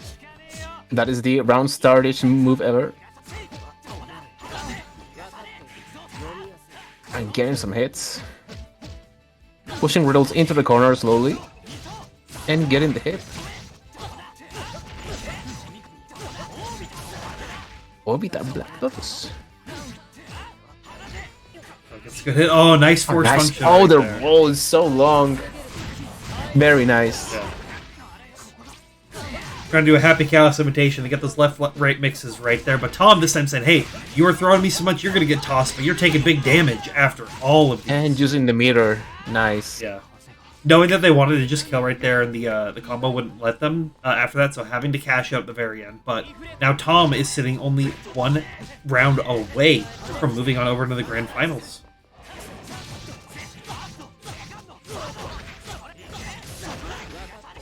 Early hit, 6-6B, Doing gets the frame trap with the special move cancel. Let's go. Oh, the throw whiff right there That was for Riddle, scary. but Tom didn't have a chance to punish it. And the roll, turn the tables. On the pressure. But Yeah. just going in, just dashing. So Riddle was trying to check him right there, but Ozzy was too far away, and I don't think he had to turn around, so couldn't actually get close enough to check Tom right there. So that allowed them to get a good run up and get another clean hit. A2C. Yeah.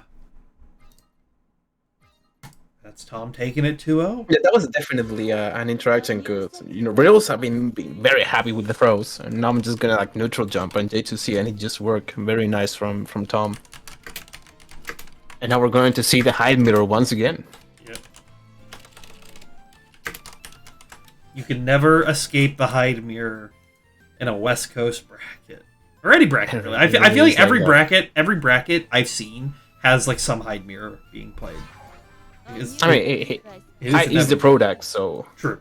And he's very good, like a character. Has very good tools. Maybe not like the tools that other characters have, but he's very strong indeed with very high damage and very good frame advantage in some moves. Also, just having like the ridiculous amount of chip that like no other character really gets access to. Mm-hmm. Yeah, definitely product privilege. That is okay, because this is Under Night and we love Under Night.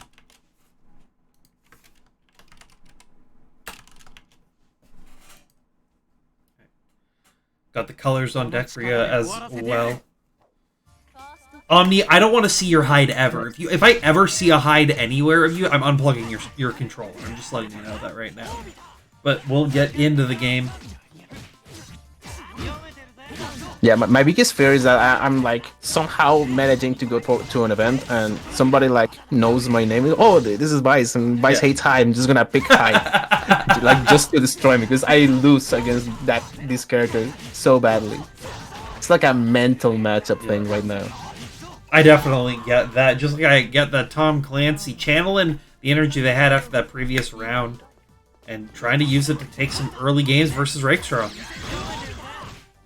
As you seen, Meter, let's go, doing some stuff, but Rakestraw just challenging right back in. They both, trying to do the pogo. They both DP'd each other and then immediately dashed at each other at the exact same time. Yeah, this is definitely a mirror match. Alright, the backdash on the DP. I think I've seen this before. Yeah, I mean, we saw this in the last game, but they played with each other. Is that Rakestraw was going for a lot of those DPs, and Tom was just always, outside of the very first one, was always ready for them. Oh, doing the double overhead, let's go. Oh, Vio actually... They're trying to the BO strip, but it just worked. The failed VO strip into the VDVO. So, you know, if it ain't broke, don't fix it. But Rakeshard does actually end up getting out of it as well. And getting the Borpo now has 1 meter. This is enough to kill. Oh, went for the Side switch. Because 2C just moves side forward. Alright, 15 seconds left. But you're playing a very scary fireball game right there where you can't really afford to do it. So now, oh, it's over. Nice dash block. But oh no, there's so little time. It's not enough. Yeah.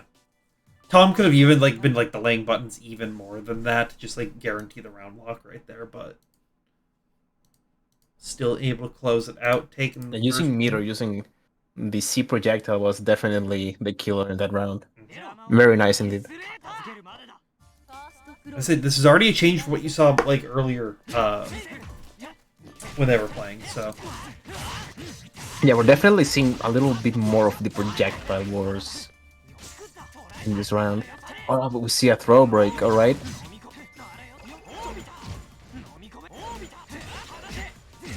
Oh, the force function projectile collision. Let's go. Oh, and the DP. This is gonna hurt. Ay, ay, ay, ay, ay, ay, ay.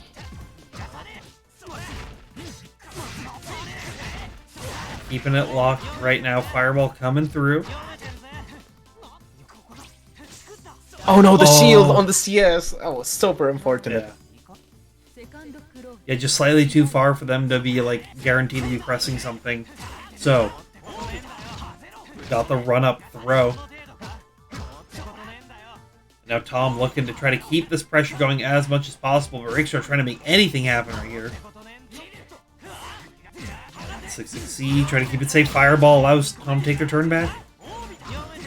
Yeah, and I think this matchup is very important to know when normal force function is being used in strings to get the Borpo back. Exactly. Because using grip and taking one more and getting one more is definitely it will turn the tides on the reward. Oh, that is actually advice you can have on fighting height, so you can definitely use that in the mirror.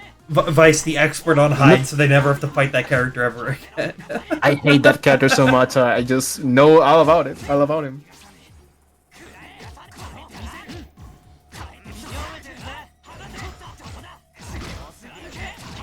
Yeah, we're definitely seeing a lot of shields. Oh, nice. Oh, see, Gertrude, nice. Yeah, I like guaranteeing to get out of the pressure, but doing it that late did guarantee Tom Clancy that cycle right there. So. Oh no, the life lead. The character that teaches you with the normals. Oh no, it happened. Yeah, and Tom now sitting up 2-0. All right, so that is why I hate height. Because you can be defensive and you will still be losing in the game where you're supposed to be blocking. Yeah. Well, he's a rule breaker. You see that collar right there? That's not a button-up shirt. That's not part of the school uniform. All those belts. Oh yeah, certainly not. Look at that toony ass design, man. Yeah. This game's character designs are so anime. It's great. I love it. All right, this dash C, getting everything you need. All right, nice 2-2-A's. I mean 2-8. Oh, we see a little lag spike there. All right. Yep. And just 5B neutral. Yeah, you will not be getting out of this spacing.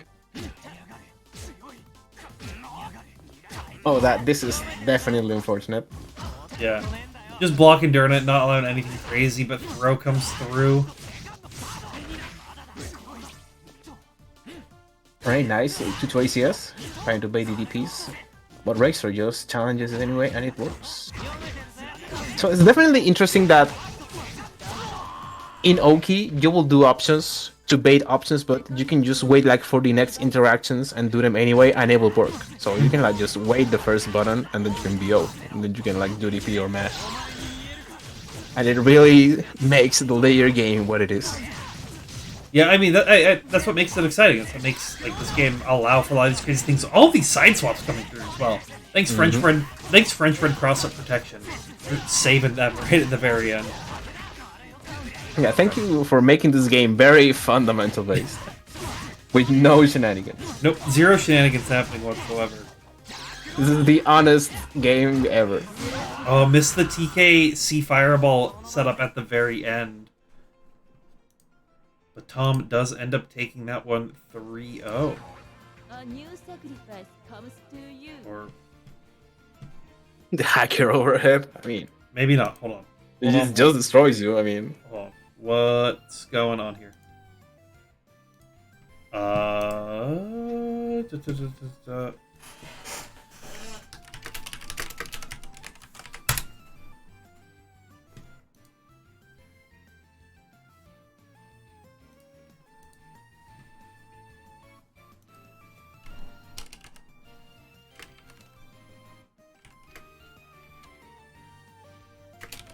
Alright, we're talking it over right now, where we might end up replaying that last game.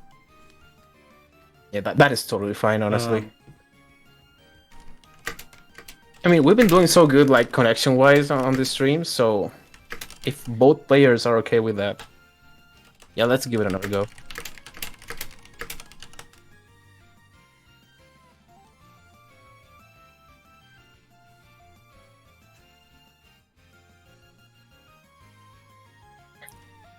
Uses lag switch, macro, and energy recovery. What is energy recovery? It's like a new tech for making lag spikes. It's like people say that if you turn off your microwave during a match, it will change like the the internet. I should turn off my microwave. That's a good idea. No, No. I mean, Right. if you're like, people like playing zoners, like, oh, I'm gonna make it like 10 frames, so they will never be able to block it. Never be able to get in all the Hilda 50-50s. so That is definitely evil. we're gonna do a quick little restart of everything, just to make sure that everything's all good and nothing's actually breaking. Cover your microwave tinfoil in the chat. Man, people are being evil in the chat right now. Because even I know what's going to happen. I've seen like those videos that people put like weird stuff into microwaves and Yeah. it just explodes. This is actual advice. Do not put tin foil in your microwave. Yeah, please don't. Please do not do that. I'm restarting the stream for you guys.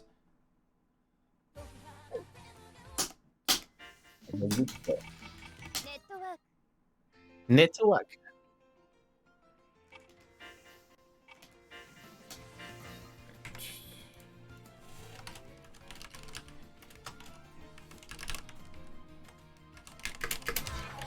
A new sacrifice comes to you. All right, the room is back up. For those of y'all there, we will replay this last game of Tom versus Rakestraw.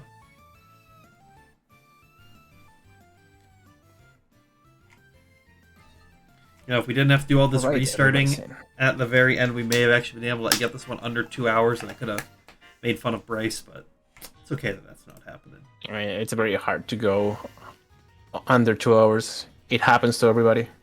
Yeah. I always like, my goal is like 2.5 for like this event is, yeah, and I feel that that's reasonable for, because we stream a couple extra games, just because I want more people to have games that'll be on stream. Yeah, that's the It's thing. We have cool. to, keep the records. Have the bots. This is for the people. For the players, Yeah. You don't do this for the money. If I was doing it for this money, I'd get a job that made me work 160 hours a week. Yeah, I know, right? If I were for the money, I will be playing another video game. Yeah, I'd be playing Fortnite. Yeah. Getting the Fortnite box. All those V-Bucks, which is what these two players are fighting for right now. But not the Bucks, but the V of victory. It looks like the connection might be a little bit better. Oh, the shield overhead break. Nice throw right there as well. I'm going to get a great extension in the corner. Get him some shields. No What? TRMs. Yeah. I think I was trying to check him out on a TRM right there, so I gave Rakeshaw, another chance to keep it going. Finds a nice overhead, but not able to get the big pickup off it yet.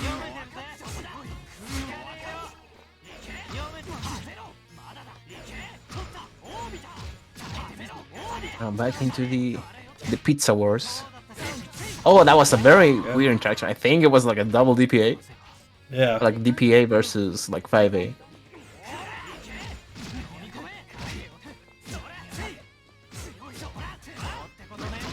Nice dash 5C. Oh, nice two-way check right there.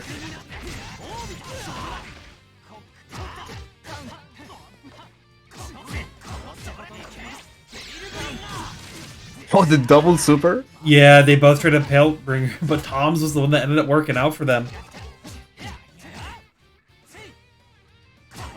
Right, being patient. Check Oh, right nice there. 3B. That can set up the pace for this little comeback. You have the cycle. Nice row. Going slowly, trying to get that timing for the throw. Another throw. Let's go. Now both players are one interaction away from this round. Oh, and the 2A just gonna give Tom the game. Allows Tom to. But it worked pretty well. There weren't any like connection spikes. Yeah, that definitely looked a lot better, especially since there was no hiccup at the beginning of it. So that does mean Tom takes it technically 4-0 there in our 3 out of 5 losers final. So now it'll be Lid and Tom. We're finally on the grands. I'm going to see Enkidu hide again. But honestly, like, I think that matchup is pretty fun. Yeah, I mean, like, we've been seeing it a couple times through the upper end of this bracket. It's at least an interesting matchup. But to comment on what someone was saying in the chat, Cal, I didn't see the Orbiter actually come out. I legit thought they both did Pale Rider there. Oh yeah, I think I wasn't like really thinking about saying, oh, C Ball, C Pizza versus Pale Bringer. I was like, oh, double super. Yeah, I thought I saw it differently than what actually happened. That is brain work. I mean, honestly, it happens so fast that it's so weird to see the super flash on both sides at the same time. Oh yeah. Especially when you're looking at like 6 different parts of the screen trying to figure out exactly what's going on, and you can't just tell by the 2 quick super pop-ins. Yeah, and so when it happens, especially when they're like using like IWIX or IWIX versus IW. Yeah. So weird. Because all of the PNGs are moving and doing stuff, and like on both sides, it's so weird. It's a lot of these two things should never realistically interact, so we're not going to have to worry about what will happen if they do. But when they do, oh no. Oh no. Oh, that's the funny. It happened. Usually, like, whenever these clashes happen, it never ends well for anybody. Exactly. Like, everybody gets, like, hit once with, like, I don't know, 100 damage and go back to neutral. And then they're putting hit stun for, like 30 years, and they finally tech back up. Yeah. But they're just too far away to get something.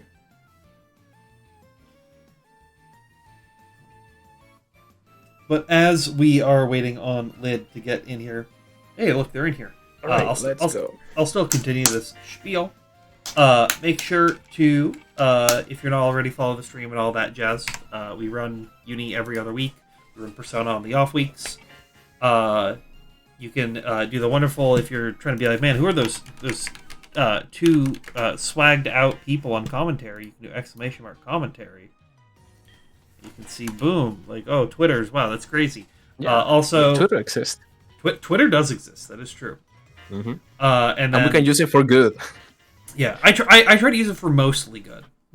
Sometimes evil, just a little bit evil, as a treat. Sometimes we bring out the chaos. Yeah. Bring all the hot takes in. Chaos isn't here, Riddle's out of the tournament already. Yeah, definitely. But also, last thing... keep it up. Last thing is, Slashback is this weekend.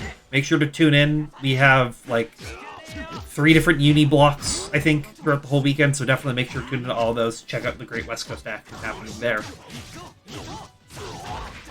Alright, now we're going into these Grande finals.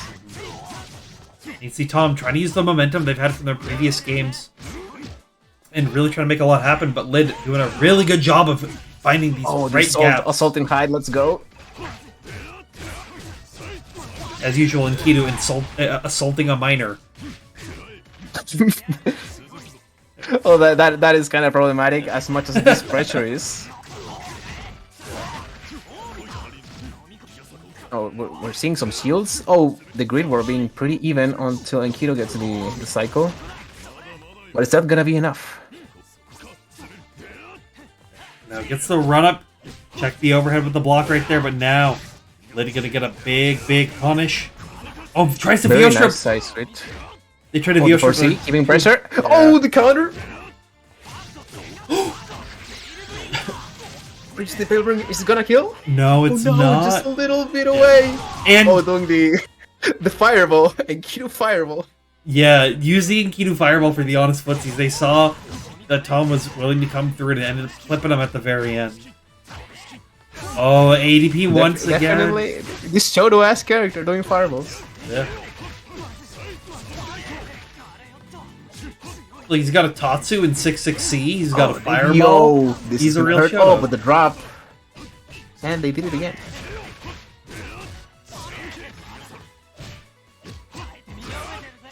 Alright. Oh, found the gap on the IC, got the hit of the Wrecker right there, but 2-4, nice. It's not over yet. Keeping the pressure, plus frames. And the counter, very nice. oh, nice 4C trade. The 4C in between. Yeah. Alright, CSDP, very nice. Yeah. Oh, up back Oh, the shield. 1-7 AD. I'm pretty sure that was like a 1... What's up a 180? Yeah. Yeah, 1-7, 180. Yeah, I was thinking numbers in Spanish. 1-7, 1.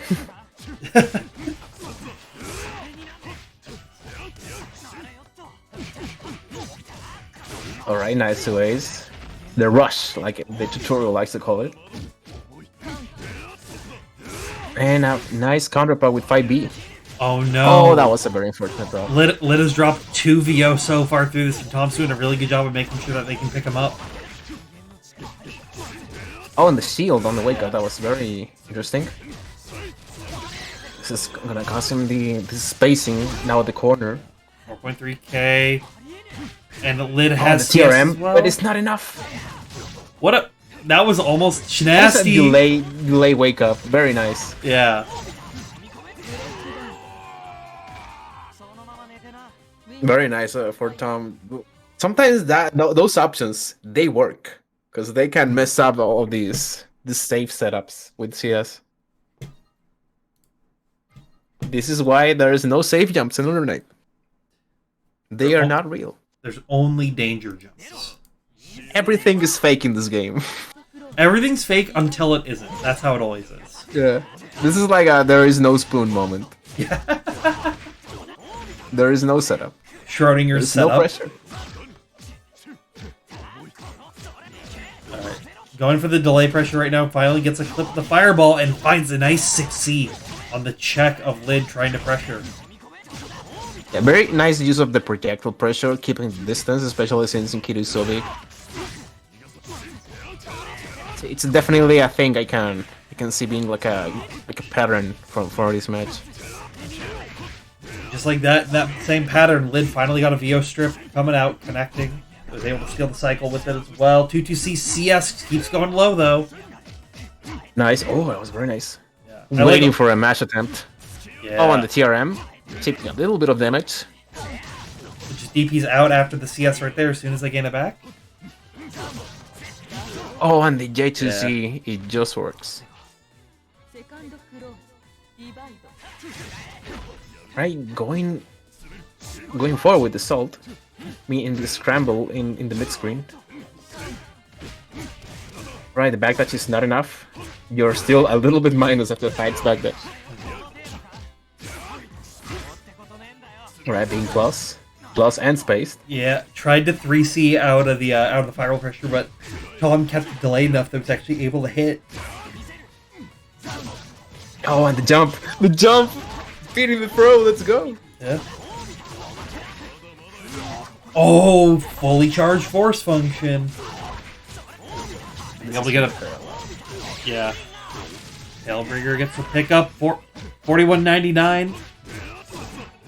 And we got the 2A challenge. This might be enough with UX. The Oh, the CD, CS can make safe. yeah. Oh, and the DP! No Yeah, fear. but just gets tossed immediately on the run up. And that's Lid keeping it around. No, that is a layer game. Oh, nice. 5A into throw. Another one. Oh, no, Rick can wake up trying to take the advantage back. Rekka on wake up after green shield, like Yeah, very interesting, but it just works for Hyde. Tom's getting a lot of mileage off these DPs and they're gonna keep using them, but Lid's gonna need to find a way to adapt on his own and try to punish him. Oh no, TK Fireball came out. on the 5B challenge. Let's go. It's gonna be a little bit hard for Lid now that Hyde has the meter and the CS. Just for delay 2A startup in case of that C parry, but spaced out to beat it anyways with the That Fireball. was so fortunate. Yeah. Because we saw like the kick, like the particle effects grazing over Hyde's model. Mm-hmm. That was so unfortunate. It was just like a couple pixels away.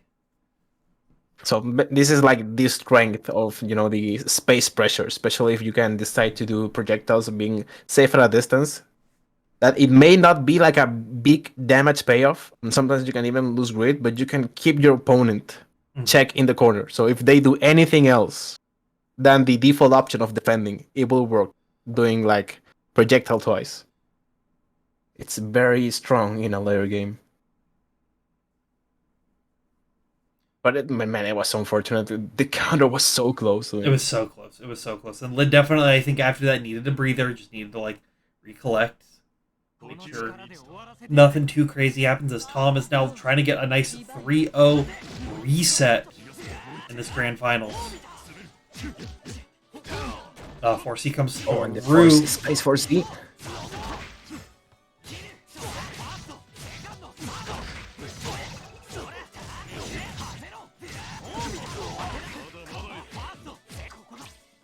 Getting the check right there. TK Fireball. Trying to pressure him, but Lid just 4C to control the space, but it's not going to matter when Tom Oh, that was gets a up very close. nice pickup.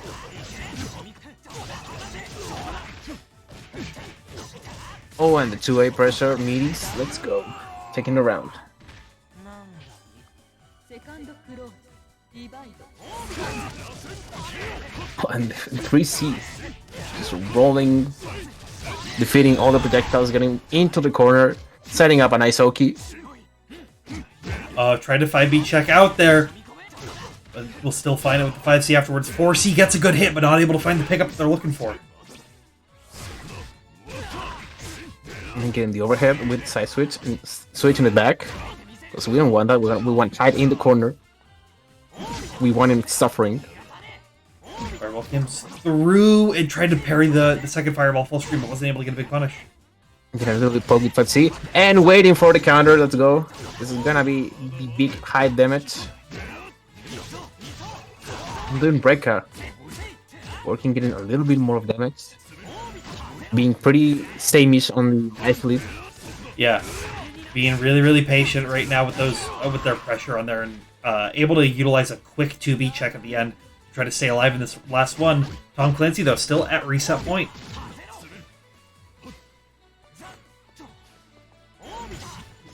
Los pasitos. Doing the footsie game.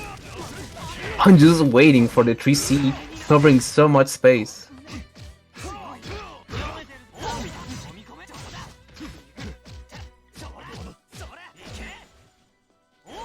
So right now, there we go. Uses the delay Fireball.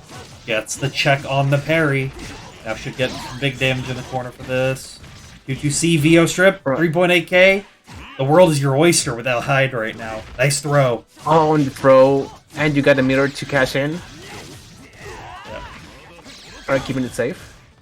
With EX scissor kicks coming through, but it's not gonna matter when nothing personnel teleports behind you with the 6-6C. And that's Tom taking the first set. Now we go into our reset. Mm-hmm. It was a very nice choice using dash C to close in very fast to not give Lei like a chance to dash in and do like a poke with like 2B. So it was very nice move indeed. Because definitely when we see like people recovering, like doing back tech, they usually tend to go for a projectile being safe. So taking the risk for the win was definitely the right move. Yeah, definitely.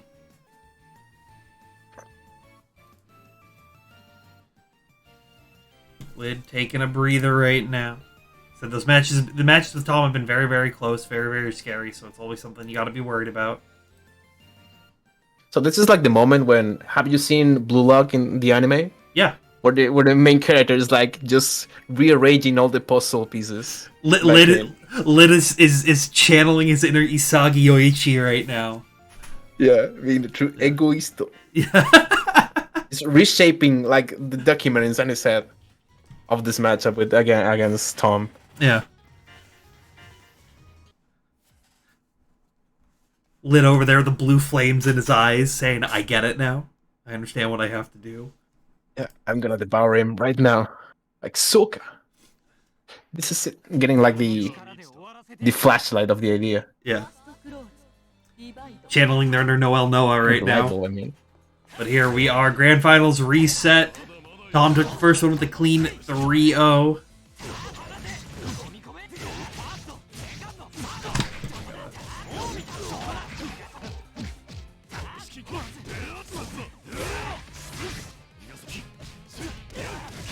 Alright, side switch. Nice CS and reversal. And getting the throw.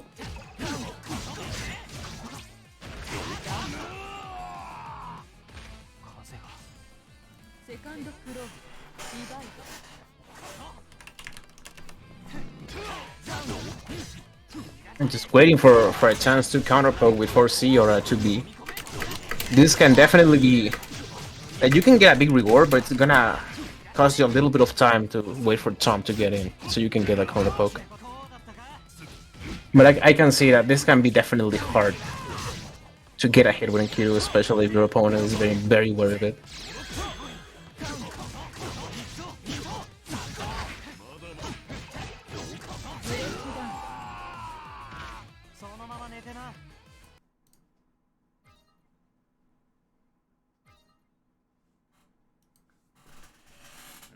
Who actually got that one? I was having to deal with something, my own stupidity. Tom. Tom? Alright. Tom is on a rush, getting another win.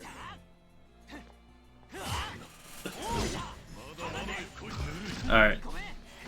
There we go. Tom still continuing the pressure, but Liddy gonna do whatever they can to try to make it come back. Nice 5B, getting a good counter hit early on.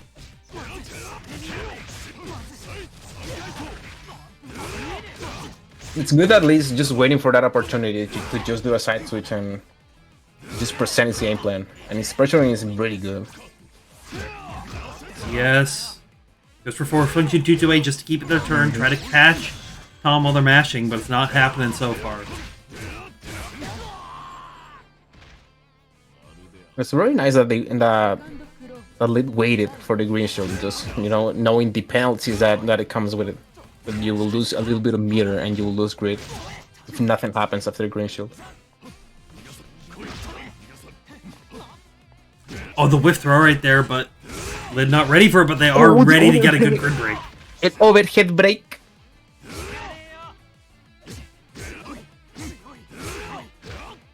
Alright, Lid using a little bit more of high-low mix. Oh, I like that, going for the CS after that situation. Now checking him with the overhead on the charge 5C. Doing really good. Constantly trying to pressure him, so Tom DP's out, but DP, and a throw. And a DP. Right. Checks with a 5A after the CS. Tom just dash blocking with these 6Cs working out. And that's Lid taking the first game of this Grand Finals reset. Right, Isagi Yoichi is definitely doing their thing. Yeah. We're definitely looking like a change of face in this match. It's turned into the 3D models instead of the 2D art. Yeah.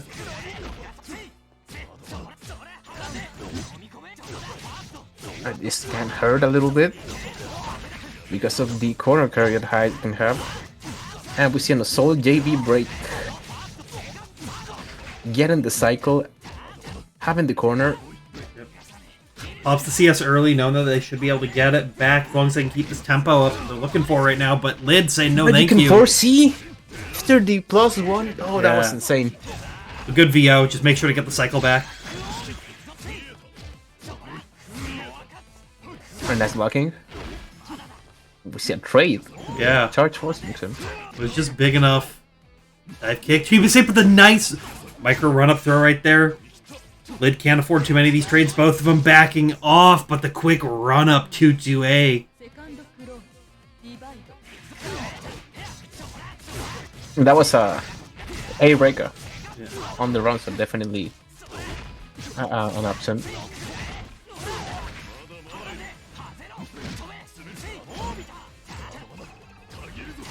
Right. Oh, tried to VO Oh, out. the to the up. But now it worked. It worked for Lid. Now he has the good damage. Sure, yeah, this is going to be a ton of damage right here. Just cash out an IW. So, Almost 4,500. Oh my goodness. we see Assault J. Oh, that was Assault JC this time. See. Same 3C, force function 2-2. On the dive kick. But wasn't able to get the continuation on that combo right there, so had to assault at the very end. Lid staying alive. And 4C beating the 4C. round start DP. These round starts are getting crazier and crazier. This is a very high layer game. Yeah. They're past peanut butter and jelly. They're all the way to like deli meats now. With the amount of layers happening. Alright, good 6C. Just trying to keep it going. Charge 2C. Trying to bait something out of Tom. But now, seeing once again that Tom is just willing to take the throw so much. Getting big advantage of that, but Tom is going to be doing a good job pressuring. Alright, doing the frame trap from the dash B. Keeping the pressure and getting the shield. And Tom takes that now up 2. Only needs 2 more rounds out of this last game to take all of Just Block this week. This is the comeback. ファーストクローズディバイド Let's see.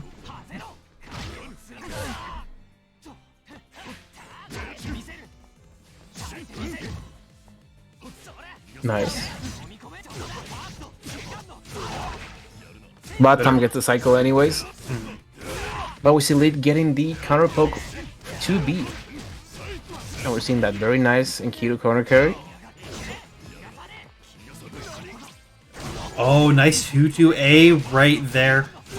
With the CS as well to keep them safe, but able to get a nice confirm off it as well.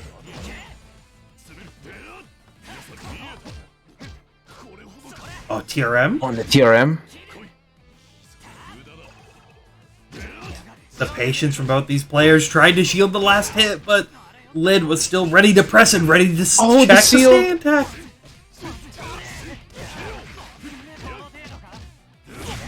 Good VO. Oh, nice VO. Oh, they know about the throw. They're aware of it.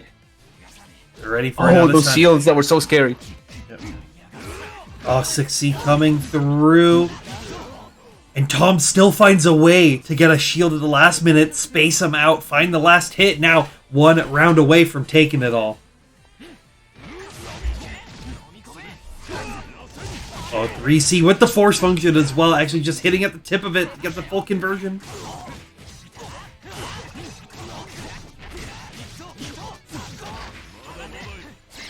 Coming through. You tried to 6-6 Oh, we see the reversal IW. The Shinko Haruken. Yeah. But Tom's still just checking Lid with all these lows. I think this is it. Yeah, this should. I mean, yeah, CVO. CVO. Oh, the life phones. Ah! Oh, No. Just left the room at the very end. A new sacrifice comes to you. You like that sometimes. Yeah. It was definitely very good set to watch. Very good performance from both players. Yeah, really, really good. Like Tom, getting their revenge after that winners finals, taking it with a clean 3-0 into a 3-1 in the grands. But all of our players played really, really well today. This was a super, super good event. All the games were exciting all the time. But as we are trying to end it in a reasonable manner of the hour for all of us, because I know it's late for you, Vice over there. Vice, anything you want to plug before we head off? I mean, I want to thank you for letting me in this event. I'm very grateful for everybody in America for letting me watch all your games and commentate. I'm very grateful to all of you, and I've had a lot of fun. And I hope you guys do great at Slashback. Yes. That is the time you have to go, you have to play, you have to prove yourself, and have a lot of fun. Because, locals is the way for fighting games. You have to enjoy the offline life. So I wish you the best. Yeah, we'll be trying our best to enjoy it while we can. You enjoy it while you have yours as well that are coming up. Are you guys streaming that at all, or? Yeah, we are definitely streaming. It's on the channel called Moonstyle. I can type it in the chat for you guys. Moonstyle FGC. I found it. Don't worry. I'll post the link in the chat for everyone. Do you? It's just Moonstyle, like MON, like. Yeah, there we go. All right, cool. Yeah, make sure to check this out. When's that happening? It's happening on the 25th. The 25th, yep. So make sure, for all of you, check out some of the sick Chile under night that's going to happen, and everything that'll be there. As for us, Just Block, y'all know the schedule by now. But every other Wednesday for Uni, every other Wednesday for, what the fuck is it called? Persona. There we go. It's fun. Check out Slashback this weekend. I'll be there for Uni, and then I'm helping run the Persona and Kohime events on Friday. But there's a lot of crazy action that you can check there, so make sure to see it, and we will see you all next time. Thunder God Gang, we're in this bitch. Getting back to the cheddar. Reach out to the truth? Fuck that, that's for corny bitches. I'm reaching out to this loot. We swift striking to the bag every minute of every day of every month. You know why I never had a shadow? Because I'm a real one. When I faced myself, Izanagi came right out and said, oh yeah, he the one. God himself said he'd fuck with the kid. Fuck a cross slash. I'm out here making sure these dummies cross hands with some cash. I keep that Zeo at the ready because I love causing static. Fuck with me.